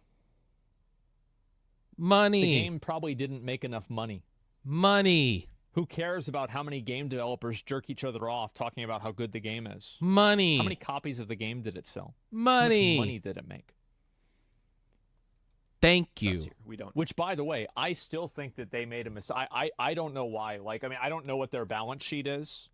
So, like, I don't really know this, but from my perspective, I think they fucked up by getting rid of Hi-Fi Rush Studio. I do. I think they fucked up. It was, which one was that? Tango Gearworks. Yeah. It sucks. It's stupid. But I also don't know the full developers information that they do. And it appears like more layoffs are probably coming, not just in the industry, but at Xbox specifically. Oh, we have just entered the hell tide, my friend.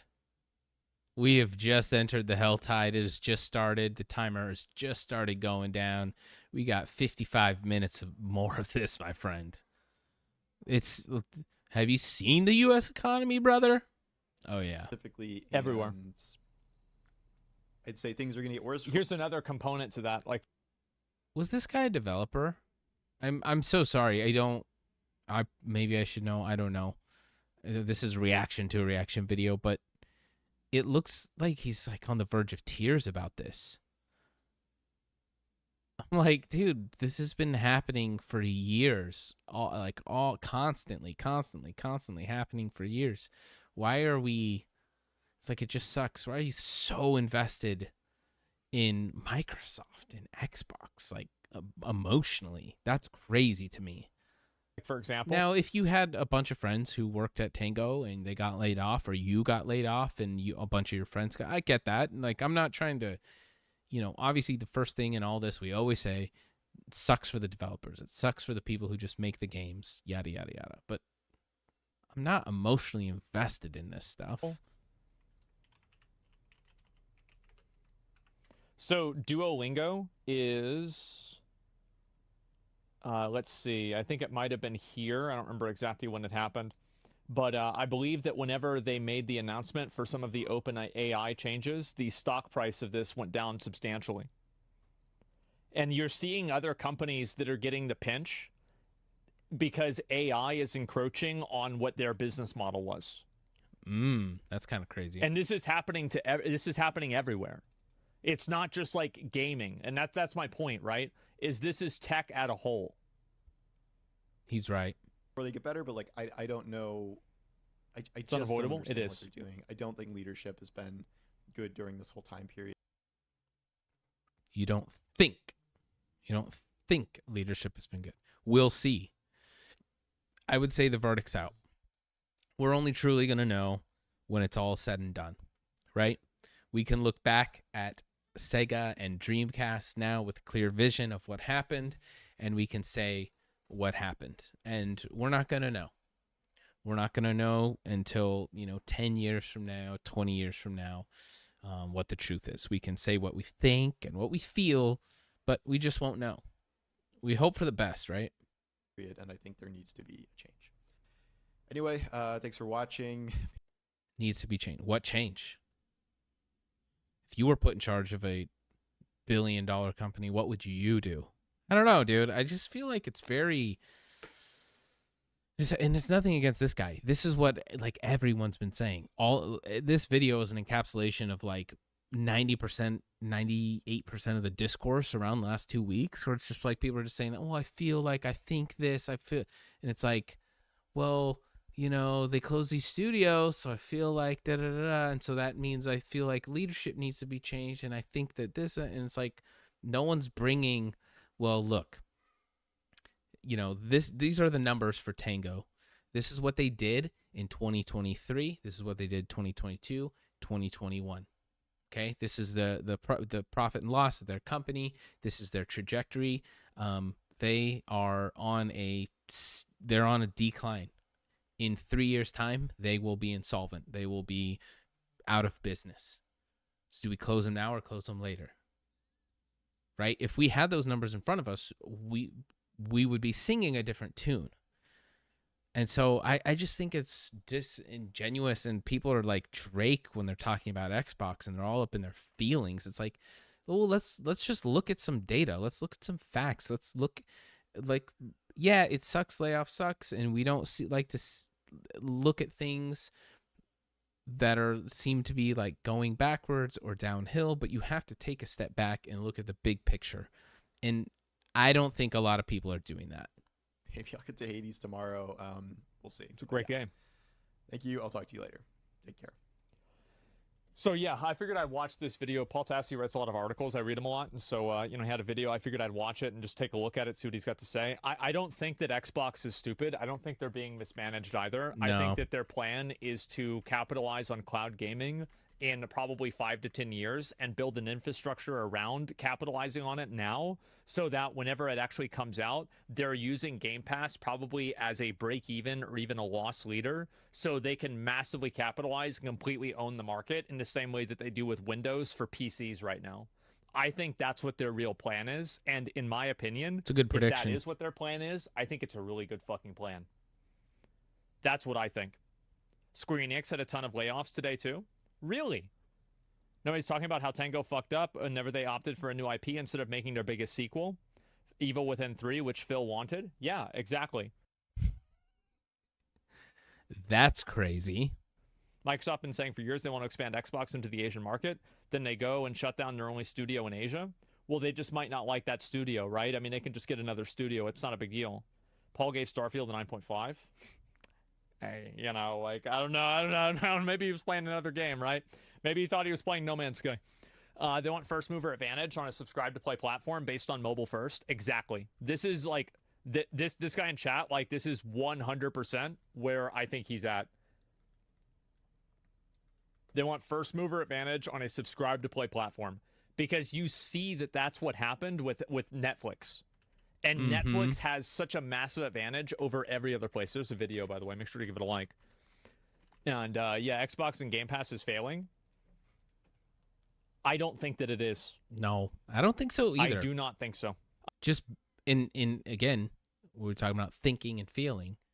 Just based on 120, or not 120, based on what we saw, 61 million subscribers. IGN gave Jedi Survivor a 9 out of 10, and Another Crab's Treasure a 7. And I think a lot of the games they're getting, they'll pay $1 million or whatever, $850,000. Like, hey, let us put the game on Game Pass, and then they're profiting. 7 out of 10. It got changed to 8 out of 10. Jedi Survivor. I'm gonna be honest, guys. The crab game is better than Jedi Survivor. All right, good video. Man, it's gonna be an interesting couple of years. I'm excited to watch what happens. Hopefully it's all good, but we'll see. We'll see. Also, I'm gonna check out this guy's video and just give it a like as well.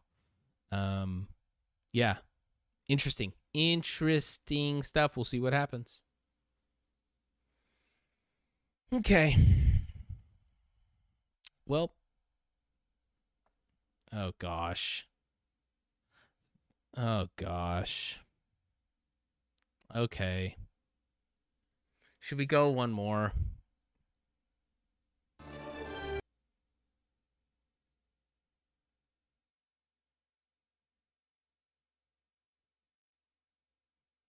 All right, let's go one more. What time is it?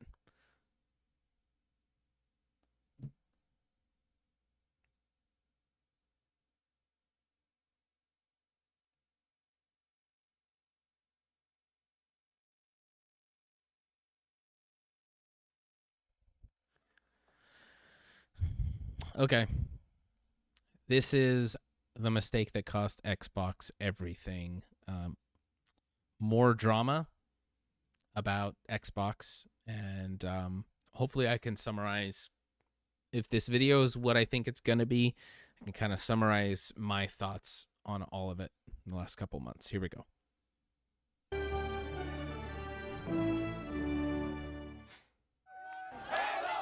The wait is finally over. From coast to coast, gamers Classic- lined up to get get their hands on classic this clip right little here. package, Halo 3. Ready to talk a lot of smack online? Of course, you have to. If you don't, then you're a sucker. We're here at the Best Buy Theater at Times Square for the release of Gears of War 3. Clip. We got all the fans behind me in the line now. What's up, guys? What a time.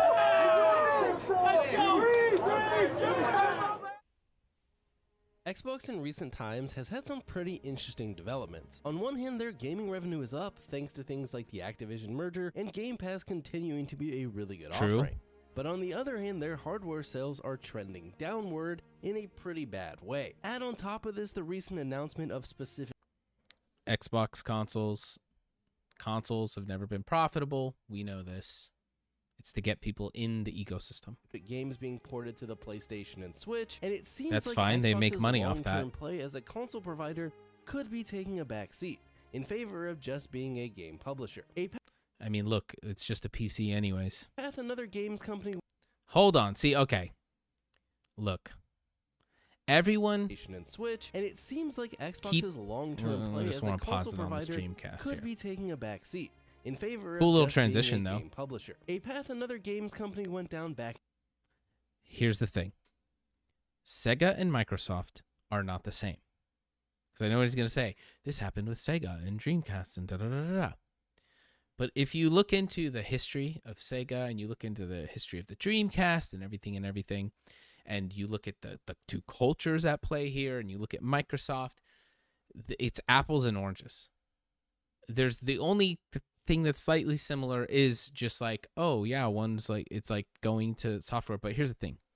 If you look at the history of like Sega and this whole Dreamcast saga, Sega was a company that did not like change and adapt, and they did not want to do things differently. They just like refused. They refused. And Microsoft, on the other hand, has been a very, very, Microsoft and Xbox has been a very future forward looking, consumer focused company. And so Microsoft is like all about adapting to the market, changing, making plays, moving forward, trying new things. Whereas in this time, Sega, they were not trying to do, they were not like trying to adapt or change. Look up like the history of Sega and just like watch the video and you'll see what I'm talking about. In the day, whose mascot is a cute blue hedgehog. Now, Xbox has come out and said that they are still committed to the console and hardware space. Especially because they're going to get into mobile. Bring the handheld, baby. So for us on the outside, we are mostly left just scratching our head as to what the strategy of Xbox truly is. So far, only mobile cloud gaming. That's the strategy. Why? Because 200 million gamers out of the 300 million on Earth, two-thirds of them are mobile gamers. They want to get a piece of that pie. Hence, they bought a mobile gaming studio with that King acquisition. Are we putting the pieces together yet, people? Specific sort of smaller titles and live service titles are making their way onto the... Because when Xbox first came around, mobile games didn't even exist. It was just a console and PC market. That's all it was. Now, totally different game. 200 million people playing video games on mobile. Xbox has to get in there. They have to get in there.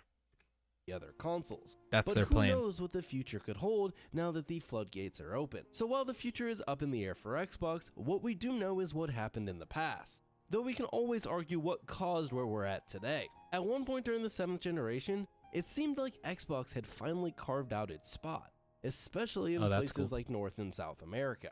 But as future generations would come, the Xbox One launch was failure. Spot would seem to get smaller and smaller compared to those of PlayStation and Nintendo, heck, even PC gaming, which has grown a lot more mainstream in recent years. So while we kind of know what happened, with both very dumb blunders on the end of Xbox, but also solid strategy by their competition, one thing that I rarely see talked about is a major mistake that Xbox made, and that is the lack of focus on what I think Xbox did best: online play and social interactions. Something that I would argue that on the console space, they were the market leader, starting all the way back with the original Xbox console and going even stronger into that next generation with the 360. To explain why I think this mistake basically sealed Xbox's fate as a major player years ago, we do have to do a little trip back through time. But before we do, let's look at each console today and what they do best. First, we have PlayStation. The PlayStation ecosystem has a fantastic collection of first-party single-player style games, combined with a now solid online infrastructure for third. I can't think, like, he showed Spider-Man. Last of Us, Helldivers 2, which was just recent. I can't think of a lot of games that I want to play. I could go buy a PlayStation tomorrow if I wanted to. PS5. I just can't. I've never seen, and I can't think of any games that I'm like, I want to play that. I don't think it's that great, but that's just me. I mean, people disagree. Consoles are being sold, so what do I know? But I don't know. Party titles, or even the occasional online-focused Sony game, like in the case of Helldivers 2. On the other side, we have Nintendo, who remains the king of family games, and have completely carved out their own niche off the back of their most famous IP for years. But on top of that, in the recent generation, Nintendo was able to combine the markets of the handheld market, which they had already dominated, and the standard console market into one combined market, making this Switch one of the best-selling consoles of all time. Something that not only do Nintendo fans buy, but also people that own other consoles. I know a lot of people who have Switches who don't even play them. I don't know. I have one. I haven't played it in probably a year, just sitting. Consoles, as it can be a great only console or a fantastic second console or console for someone who primarily plays on PC, thanks to the fact that it can go mobile. And then we have Xbox. What does the modern Xbox, the Xbox Series X or S, do well? Well, they still have a pretty solid online infrastructure for both third-party and first-party games, and Xbox Live is the best online, like, experience for a console, easily. They have some good first-party games, especially with the purchase of things like Bethesda and Activision. But with all of their exclusives also coming out on PC, and in some cases later on other consoles altogether, the place for the Xbox console itself has kind of become pretty small. Ever since the 8th generation, there's been that meme that Xbox doesn't have games. And while somewhat rooted in truth, Xbox in recent years has done a better job than they want. Yeah, I mean, Xbox 360 was a monster, right? And I had, I've been in the Xbox ecosystem since 2001. Okay? Actually, technically 2002. Came out in like 2001, late 2001. But like 360 era, dude, massive games, massive IPs. You could only get them on Xbox. That's why I stayed on Xbox. It's because it's like, well, I want to play Halo. Well, I want to play Gears of War. I'm not getting that on PlayStation, and these games are sick, so I'm staying here. And with that, they have lost their way for sure. With the downfall of Halo in the last decade, it's no wonder that Xbox consoles are dropping off. It's just part of it. And like PC gaming has become massively normalized in the last 10 years too. It's so much easier to get into PC gaming. The barrier for entry is so low. Whereas like when I was growing up through Xbox 360 era, it was a lot harder, man. It was just like not as normal. It's easy to be like, yeah, just buy this, plug it in, and you can start playing. Whereas a PC, it's not quite that simple. Once did. But again, with all of these games on PC or even coming to other consoles later on, the Xbox itself has less and less of a place. That and blow for blow, it's hard to say the Xbox exclusives really match up to those of the likes of PlayStation and Nintendo. Though hopefully this year, 2024, could maybe start turning that around with the likes of Hellblade 2 and the Indiana Jones game. And now, I think both those games are going to flop. With Activision first party, Call of Duty can add on to the Xbox side. You also have Fallout, which is obviously blowing up recently with the TV show, though unfortunately it's probably going to be a long time before we see another Fallout game, but we do have the Starfield DLC coming out sometime this year, so while Starfield had a little bit of a mixed reception and kind of Was it mixed? Maybe I'm living on a different planet here. Dwindled off a bit, and maybe it'll start to pick up more fanfare and a little bit more steam over time. So that's kind of where the consoles are at today. But let's back this up though a few console generations to the generation where Xbox had its strongest foothold, and that was the 7th generation. True. The Wii versus the 360 versus the PS3. Now I do just want to point out that like any person, my view is going to be a little bit skewed here as I grew up in America, and Xbox was much stronger here in America than across the ocean in places like Europe or even Asia. So my personal experiences here are that. My personal experiences growing up as a kid, though I'm sure many of you probably had similar experiences. Those BR shots are not doing anything to that Warthog. But that said, what did each of these consoles do well? Well, the Wii, kind of like the Switch, was able to do something unique and because of this be extremely successful. And in the case of the Wii, it was basically a cheat code into the family. It was kind of the first its thing like that. At the time, motion controls, allowing games like Wii Sports to be in literally every person's house. But it was also still followed up by a solid collection of amazing first-party titles, like Nintendo always does. This was enough to carry the Wii to an easy first-place finish during that generation. Super Mario Galaxy. But the Wii did have its weak points, with weird versions of games making their way onto the Wii. Well, you couldn't play like any competitive games. You know, anything that took some amount of tech skill, you couldn't do it on the Wii. And while the Wii did support online play, it was a far shot from the other platforms who did it much better. Now the PS3, well, just like today, the PS3 excelled in single-player games. Games like The Last of Us and the Uncharted series are all-time classics in gaming. But the roster on PlayStation went pretty deep. The PS3 also supported online play, but at the start of the generation, the features and just overall ecosystem of and PS2 and PS1 games, right? Online play felt pretty far behind Xbox Live, only catching up toward the end of the generation into the following generation. And then there was the 360. The console literally every kid had in my high school besides the Wii. This was the console to have in that 2006 to 2010 timeframe as a core gamer. And while it slowed down toward the end of the generation, due in some parts to some pretty poor choices by Xbox and PlayStation putting out some really solid first-party titles toward the end of the generation, the 360 would undoubtedly carve out a very respectable piece of the console pie. The 360 was versatile. While it had good third-party and even some good first-party single-player games, or games that came to Xbox first and other platforms later, the bread and butter of 360, in my opinion, was Xbox Live and online play. The 360 is where Xbox Live really became a cultural phenomenon in America, but the roots were set in the previous generation when Xbox Live was released in 2002 for the original Xbox console. At the time, this feature put it leaps and bounds above the other consoles in terms of online functionality, and it would only improve throughout the generation, gaining momentum into the next when it really caught fire. Now obviously PC gaming at the time had just as good, if not better, online capability, but for a console, if you wanted to play online, Xbox was where it was at. And the reason it blew up was due to many factors, obviously just plain old momentum.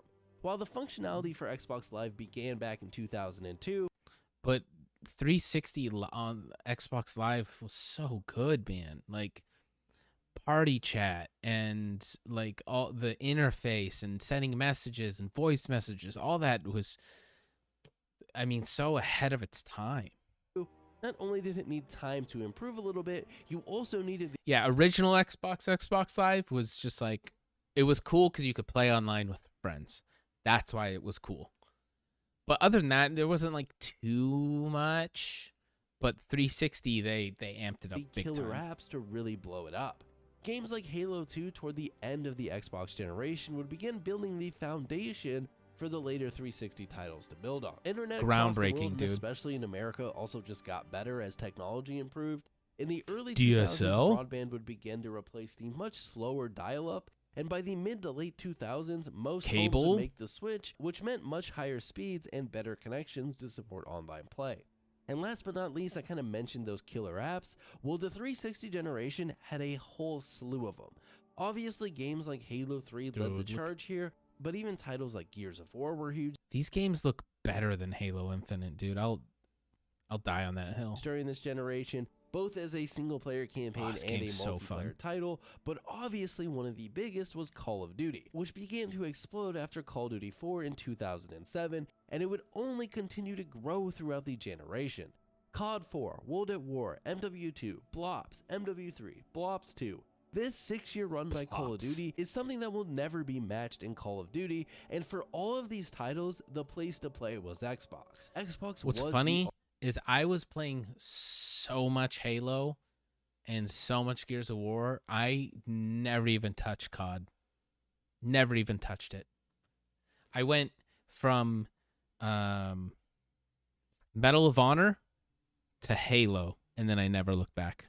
Online console. If you wanted to play multiplayer games with your friends, you bought an Xbox. And if you wanted to just play cool single-player games, then you went with the PS3. And if you wanted a cool family console or you wanted to do some weird motion stuff, AKA if you had no friends, you bought a PS3. Then you went with the Wii. This was very much the mindset of many kids growing up during this time frame in America, and I can attest to that firsthand as someone who entered high school just 2 years after the drop of the 360. If you take a look back at these social media kind of waves at the time, groups like FaZe or Optic, who led the charge on YouTube when it came to gaming, where did they all play? The 360. And this was the same with most friend groups. Your friends likely all played on an Xbox, so if you wanted to play COD with the boys or Halo with the boys, it was going to be on a 360. And if you were the unfortunate kid trying to play COD 4 on a PS3, well, you got a little made fun of. It wasn't just a who's on what console thing though. The platforms themselves also heavily benefited from the franchises on them in both ways. If you look at the most sold games on the 360 and the PS3, you will instantly notice something very interesting, and that's the style of game that dominates the charts. Sure, some games hit both charts like GTA 5, which is literally the best-selling game of all time, but you'll see a lot of the rest of the top 10 for PlayStation and even beyond filled with a lot more single-player titles. Versus the 360, which is heavily dominated by multiplayer-focused games, or at the very least games that had a very big multiplayer component. Ignoring the dumb Connect game that was the most selling because it was bundled together, and the obvious GTA 5, you see games on the Xbox like Minecraft, MW2, Blops, Halo 3, Blops 2, Reach, Gears, etc, as you go down the list, and all of these games were either multiplayer focused, or at the very least had very big multiplayer components. You can even dive a bit deeper and look at the sales of some of these third-party titles like Call of Duty across the platforms. And I know it's probably a little confusing talking about Call of Duty as third-party because it's not anymore, but that's a very recent development, and back then, Activision was very much third-party. The best-selling Call of Duty on PlayStation 3 was MW2, with a very respectable 4.8 million copies, obviously nothing to scoff at.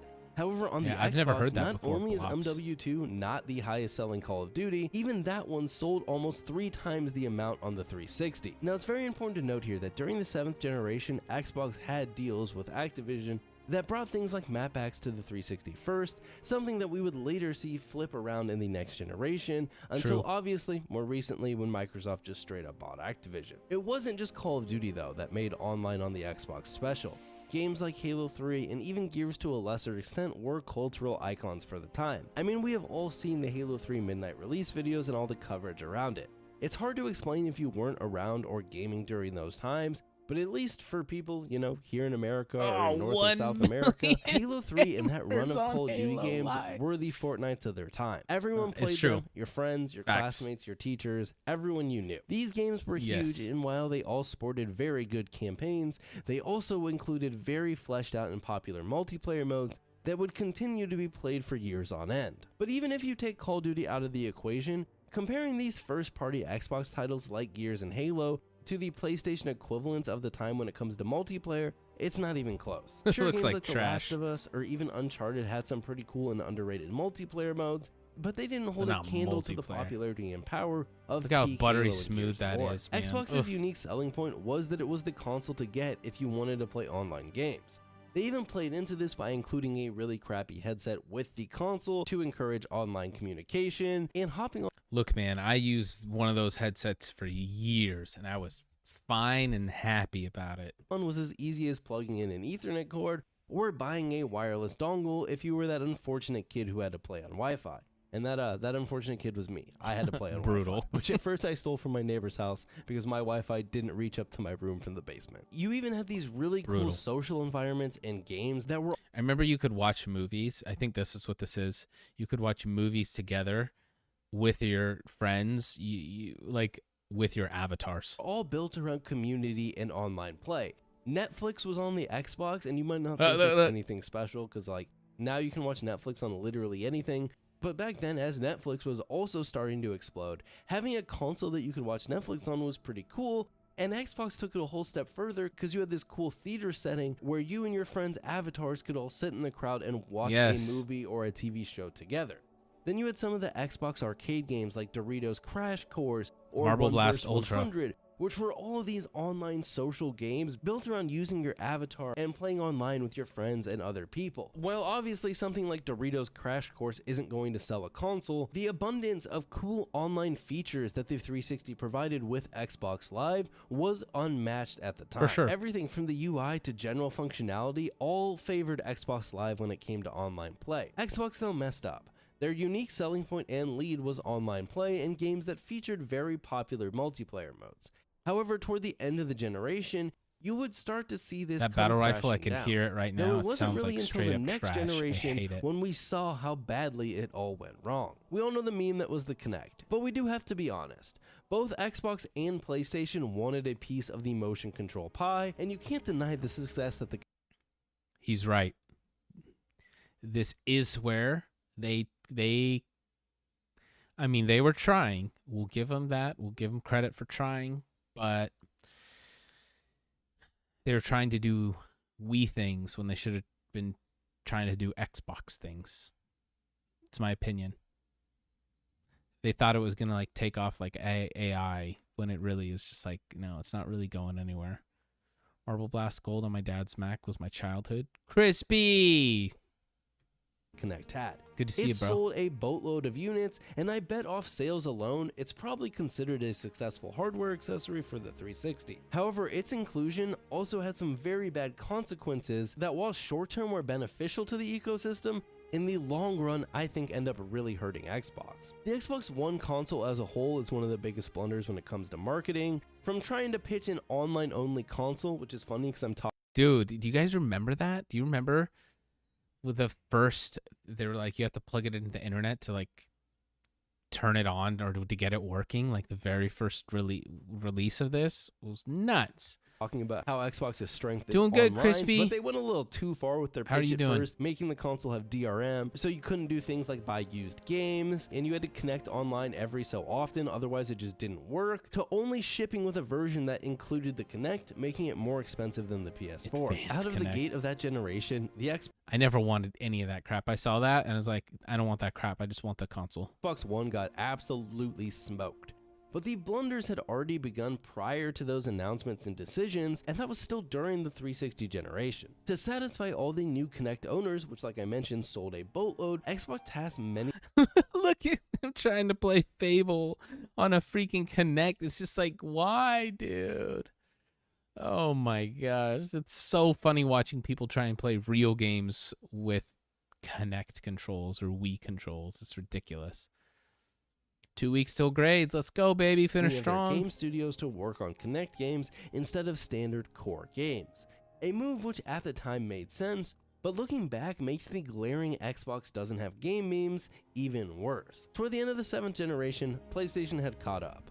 Thanks in big part to all-time great video games, but also online functionality features catching up, and most importantly, I hate Xbox that UI. just crapping the bed and really letting their foot off the pedal. Crapping the bed. Picture of Halo 4 Master Chief. That about sums it up.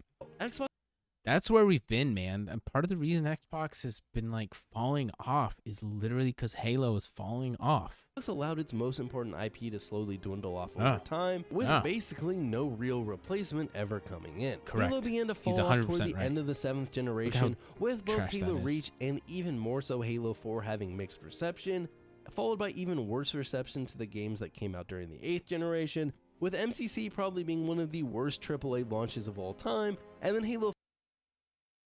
It didn't work. I was there. I have a video. I bought the game full price. I bought an Xbox One just for that. It's 1 a.m. You got to go. All right, dude, thanks for stopping by. Finish strong, baby. Finish strong. But the game didn't even work at launch, period. It did not work. I paid $60 and it did not work. Halo 5 coming after it a year or so later, having It was just menus. extremely mixed reception. Xbox's other big kind of homegrown IP, if you want to call it that, Gears of War, also began to fall off, sort Yeah, of they around the post Gears of War 3 crapped time, the bed with once Epic this. Games would sell the franchise to Xbox. Epic would move on to their own projects that were no longer console exclusives, originally missing the ball a few times with games like Paragon and Unreal Tournament, but eventually finding the cash cow that was Fortnite Battle Royale. So not only did Xbox let its biggest hitting IP slowly fade over time, with nothing coming in to replace it, Sony would also swoop in with a sweetheart deal for Activision, giving PlayStation players many of the perks that Xbox players had seen during that 7th generation. Yep. This left Xbox in a horrible position. It was no longer the place for online play, or honestly play of any sort. And if you want to see how badly the 8th generation went, look at the best-selling list of Xbox One games versus the best-selling list of games on the PS4. The differences are jarring, and it really led us to where we are now. While the Xbox has bought up a ton of studios and publishers to try and get more games, they've still yet to have the smash hit that makes you need to buy an Xbox. But even then, nothing is exclusive to the Xbox anymore with all of their titles on PC day one. On top of this, these days most third-party multiplayer games are completely cross-play, and if they aren't, there's probably more players on PlayStation or PC. Xbox really blundered their lead in the online realm, and it's one that I truly believe cost them the console war, or at the very least... Honestly, though, the consoles, for all of them, the consoles are probably going to fade out eventually. It'll turn into more of like a premium thing.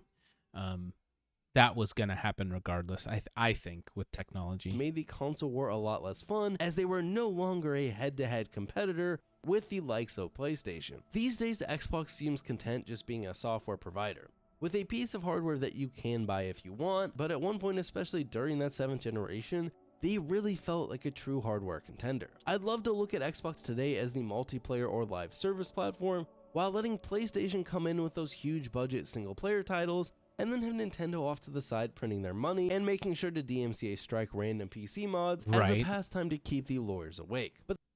And just, you know, be anti-consumer in general. That isn't the case. Xbox isn't the anything platform. other than a box to play Game Pass games on if you don't have a PC. Or in my case, a console to literally just play backwards compatible games from the 7th generation because I'm that much of a boomer. In reality, though, the case to buy or need an Xbox is getting smaller as time goes on. I think, and my brother's talked about this a little bit, but I think my Series X is just going to be my Xbox everything console. And I'm just going to use it for every Xbox game from this generation past. The next Xbox that I get, you know, whatever their new one is, that's going to be a big leap forward. I think I'll do that as well with only just exclusive games. I'm not going to turn that into another Xbox 360, original Xbox, Xbox One game player. I'm just like, I got my Series X. I'm going to use that for all things the last 20 years of Xbox. The next Xbox console, I'm just going to use that for the, you know, the premier games, so to speak. And while I don't want them to stop selling consoles, it doesn't seem like it would be totally out of left field if that news came out in the next 5 to 10 years. Yeah, Xbox should and could have continued to be the online kings. But a lack of focus and change in priorities toward the short-term sales of motion controls cost them in the long run, and without ever finding new homegrown IP. I don't think that's just it, and that's something I was going to say about this video. I don't think you can credit this to just that or even just games. I think the motion thing is a very small part of it. I think some missteps in their strategy with like the Xbox One and doing the whole cable integration and then the motion controls for Kinect and da-da-da, that's all part. The games, I think, is one of the biggest pieces, but also we have to take into account that none of this happens in a vacuum. Right, guys? So it's been 20 years, and it doesn't happen in a vacuum. To replace the fallen kings of Gears and Halo, it just feels like Xbox let their place in the console space slowly dwindle. Frivolous set dressing, here are two of the biggest live service online multiplayer developers today, Bungie and Epic Games, both of which work directly with Xbox back in the 7th generation. But between Epic Games selling them Gears and moving fully third party, and then Bungie having such a bad relationship with Microsoft that they literally got out of the contract, left Halo with Microsoft just to go off and create their own game, which ended up becoming Destiny. Now obviously a lot goes into it, but just imagine if one of these studios had stayed with the Xbox ecosystem and brought their online innovations to the Xbox platform. Or maybe both of them left anyways, but a different first-party studio, like maybe Rare, could have picked up that mantle a lot earlier. Rare currently still runs one of the bigger live service games when it comes to the Xbox platform, and that's obviously Sea of Thieves, which also recently came to PlayStation. But Sea of Thieves came out of the gate pretty slow and kind of built up momentum over time, but Rare also spent some time making crappy My dad plays Sea of Thieves all the time. Kinect games, when they could have maybe started development on something like Sea of Thieves many years earlier if it wasn't for the Kinect. In recent times, Xbox has tried to combat this with things like the purchase of Activision and other studios, but it just feels too late, especially with all of the Call of Duty titles still being available on PlayStation regardless, at least for the foreseeable future. During the legal proceedings of the Xbox and Activision merger, we saw the stats kind of showing how little of Call of Duty's player base even remains on Xbox. A mere 8%. Now obviously that was pre-merger, but nothing major has really changed on that front, and unless Xbox pulls out a major strategy shift for Activision, I don't really see the needle moving. They have Game Pass. All those mobile players, if they're going to get them on Game Pass. And guess what? All of a sudden, let's go back to this real quick. Where is it? Where's that graph? Where's the graph? Where's the graph? Xbox is the lowest. So Call of Duty's daily active users. So they bought Call of Duty, they bought Activision. Well, one, now they just own this pie basically. But it's like, yeah, they're gonna have all these, and Game Pass runs on mobile. Little of Call of Duty's player base even remains on Xbox. They're going for that mobile pie. 8%. Now obviously that was pre-merger, but nothing major has really changed on that front, and unless Xbox pulls out a major strategy shift for Activision, I don't really see the needle moving very much on that front, and if you just back up and look through the list of most played games on Xbox as a whole, well, Xbox is losing the battle on its own grounds, while also bringing some of their better online games, like Sea of Thieves, to the PlayStation platform.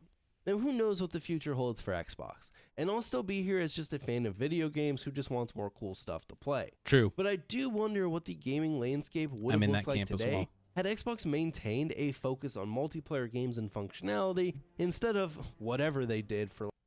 I've said this before. Halo would be as big, if not bigger, than Fortnite if it would have been able to keep the success. If 343 wouldn't have taken it over and run it into the ground, and Microsoft wouldn't let them run it into the ground, if if Bungie was committed to that, and there was a crew of people who loved Halo and not hated Halo working on it, it's such a strong IP that it would be as big as Fortnite today. That's what it would look like. That's how the landscape would be different.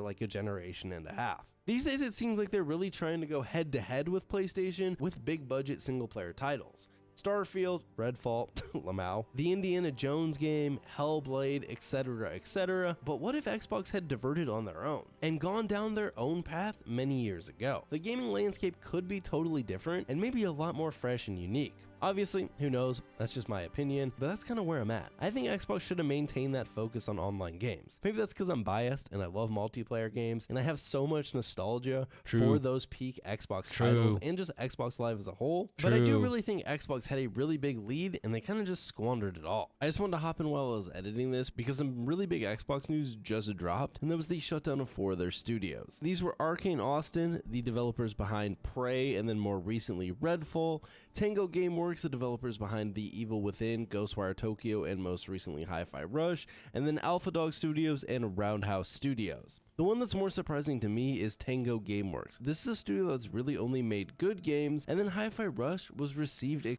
Well, yeah, good games, but good games don't necessarily make money.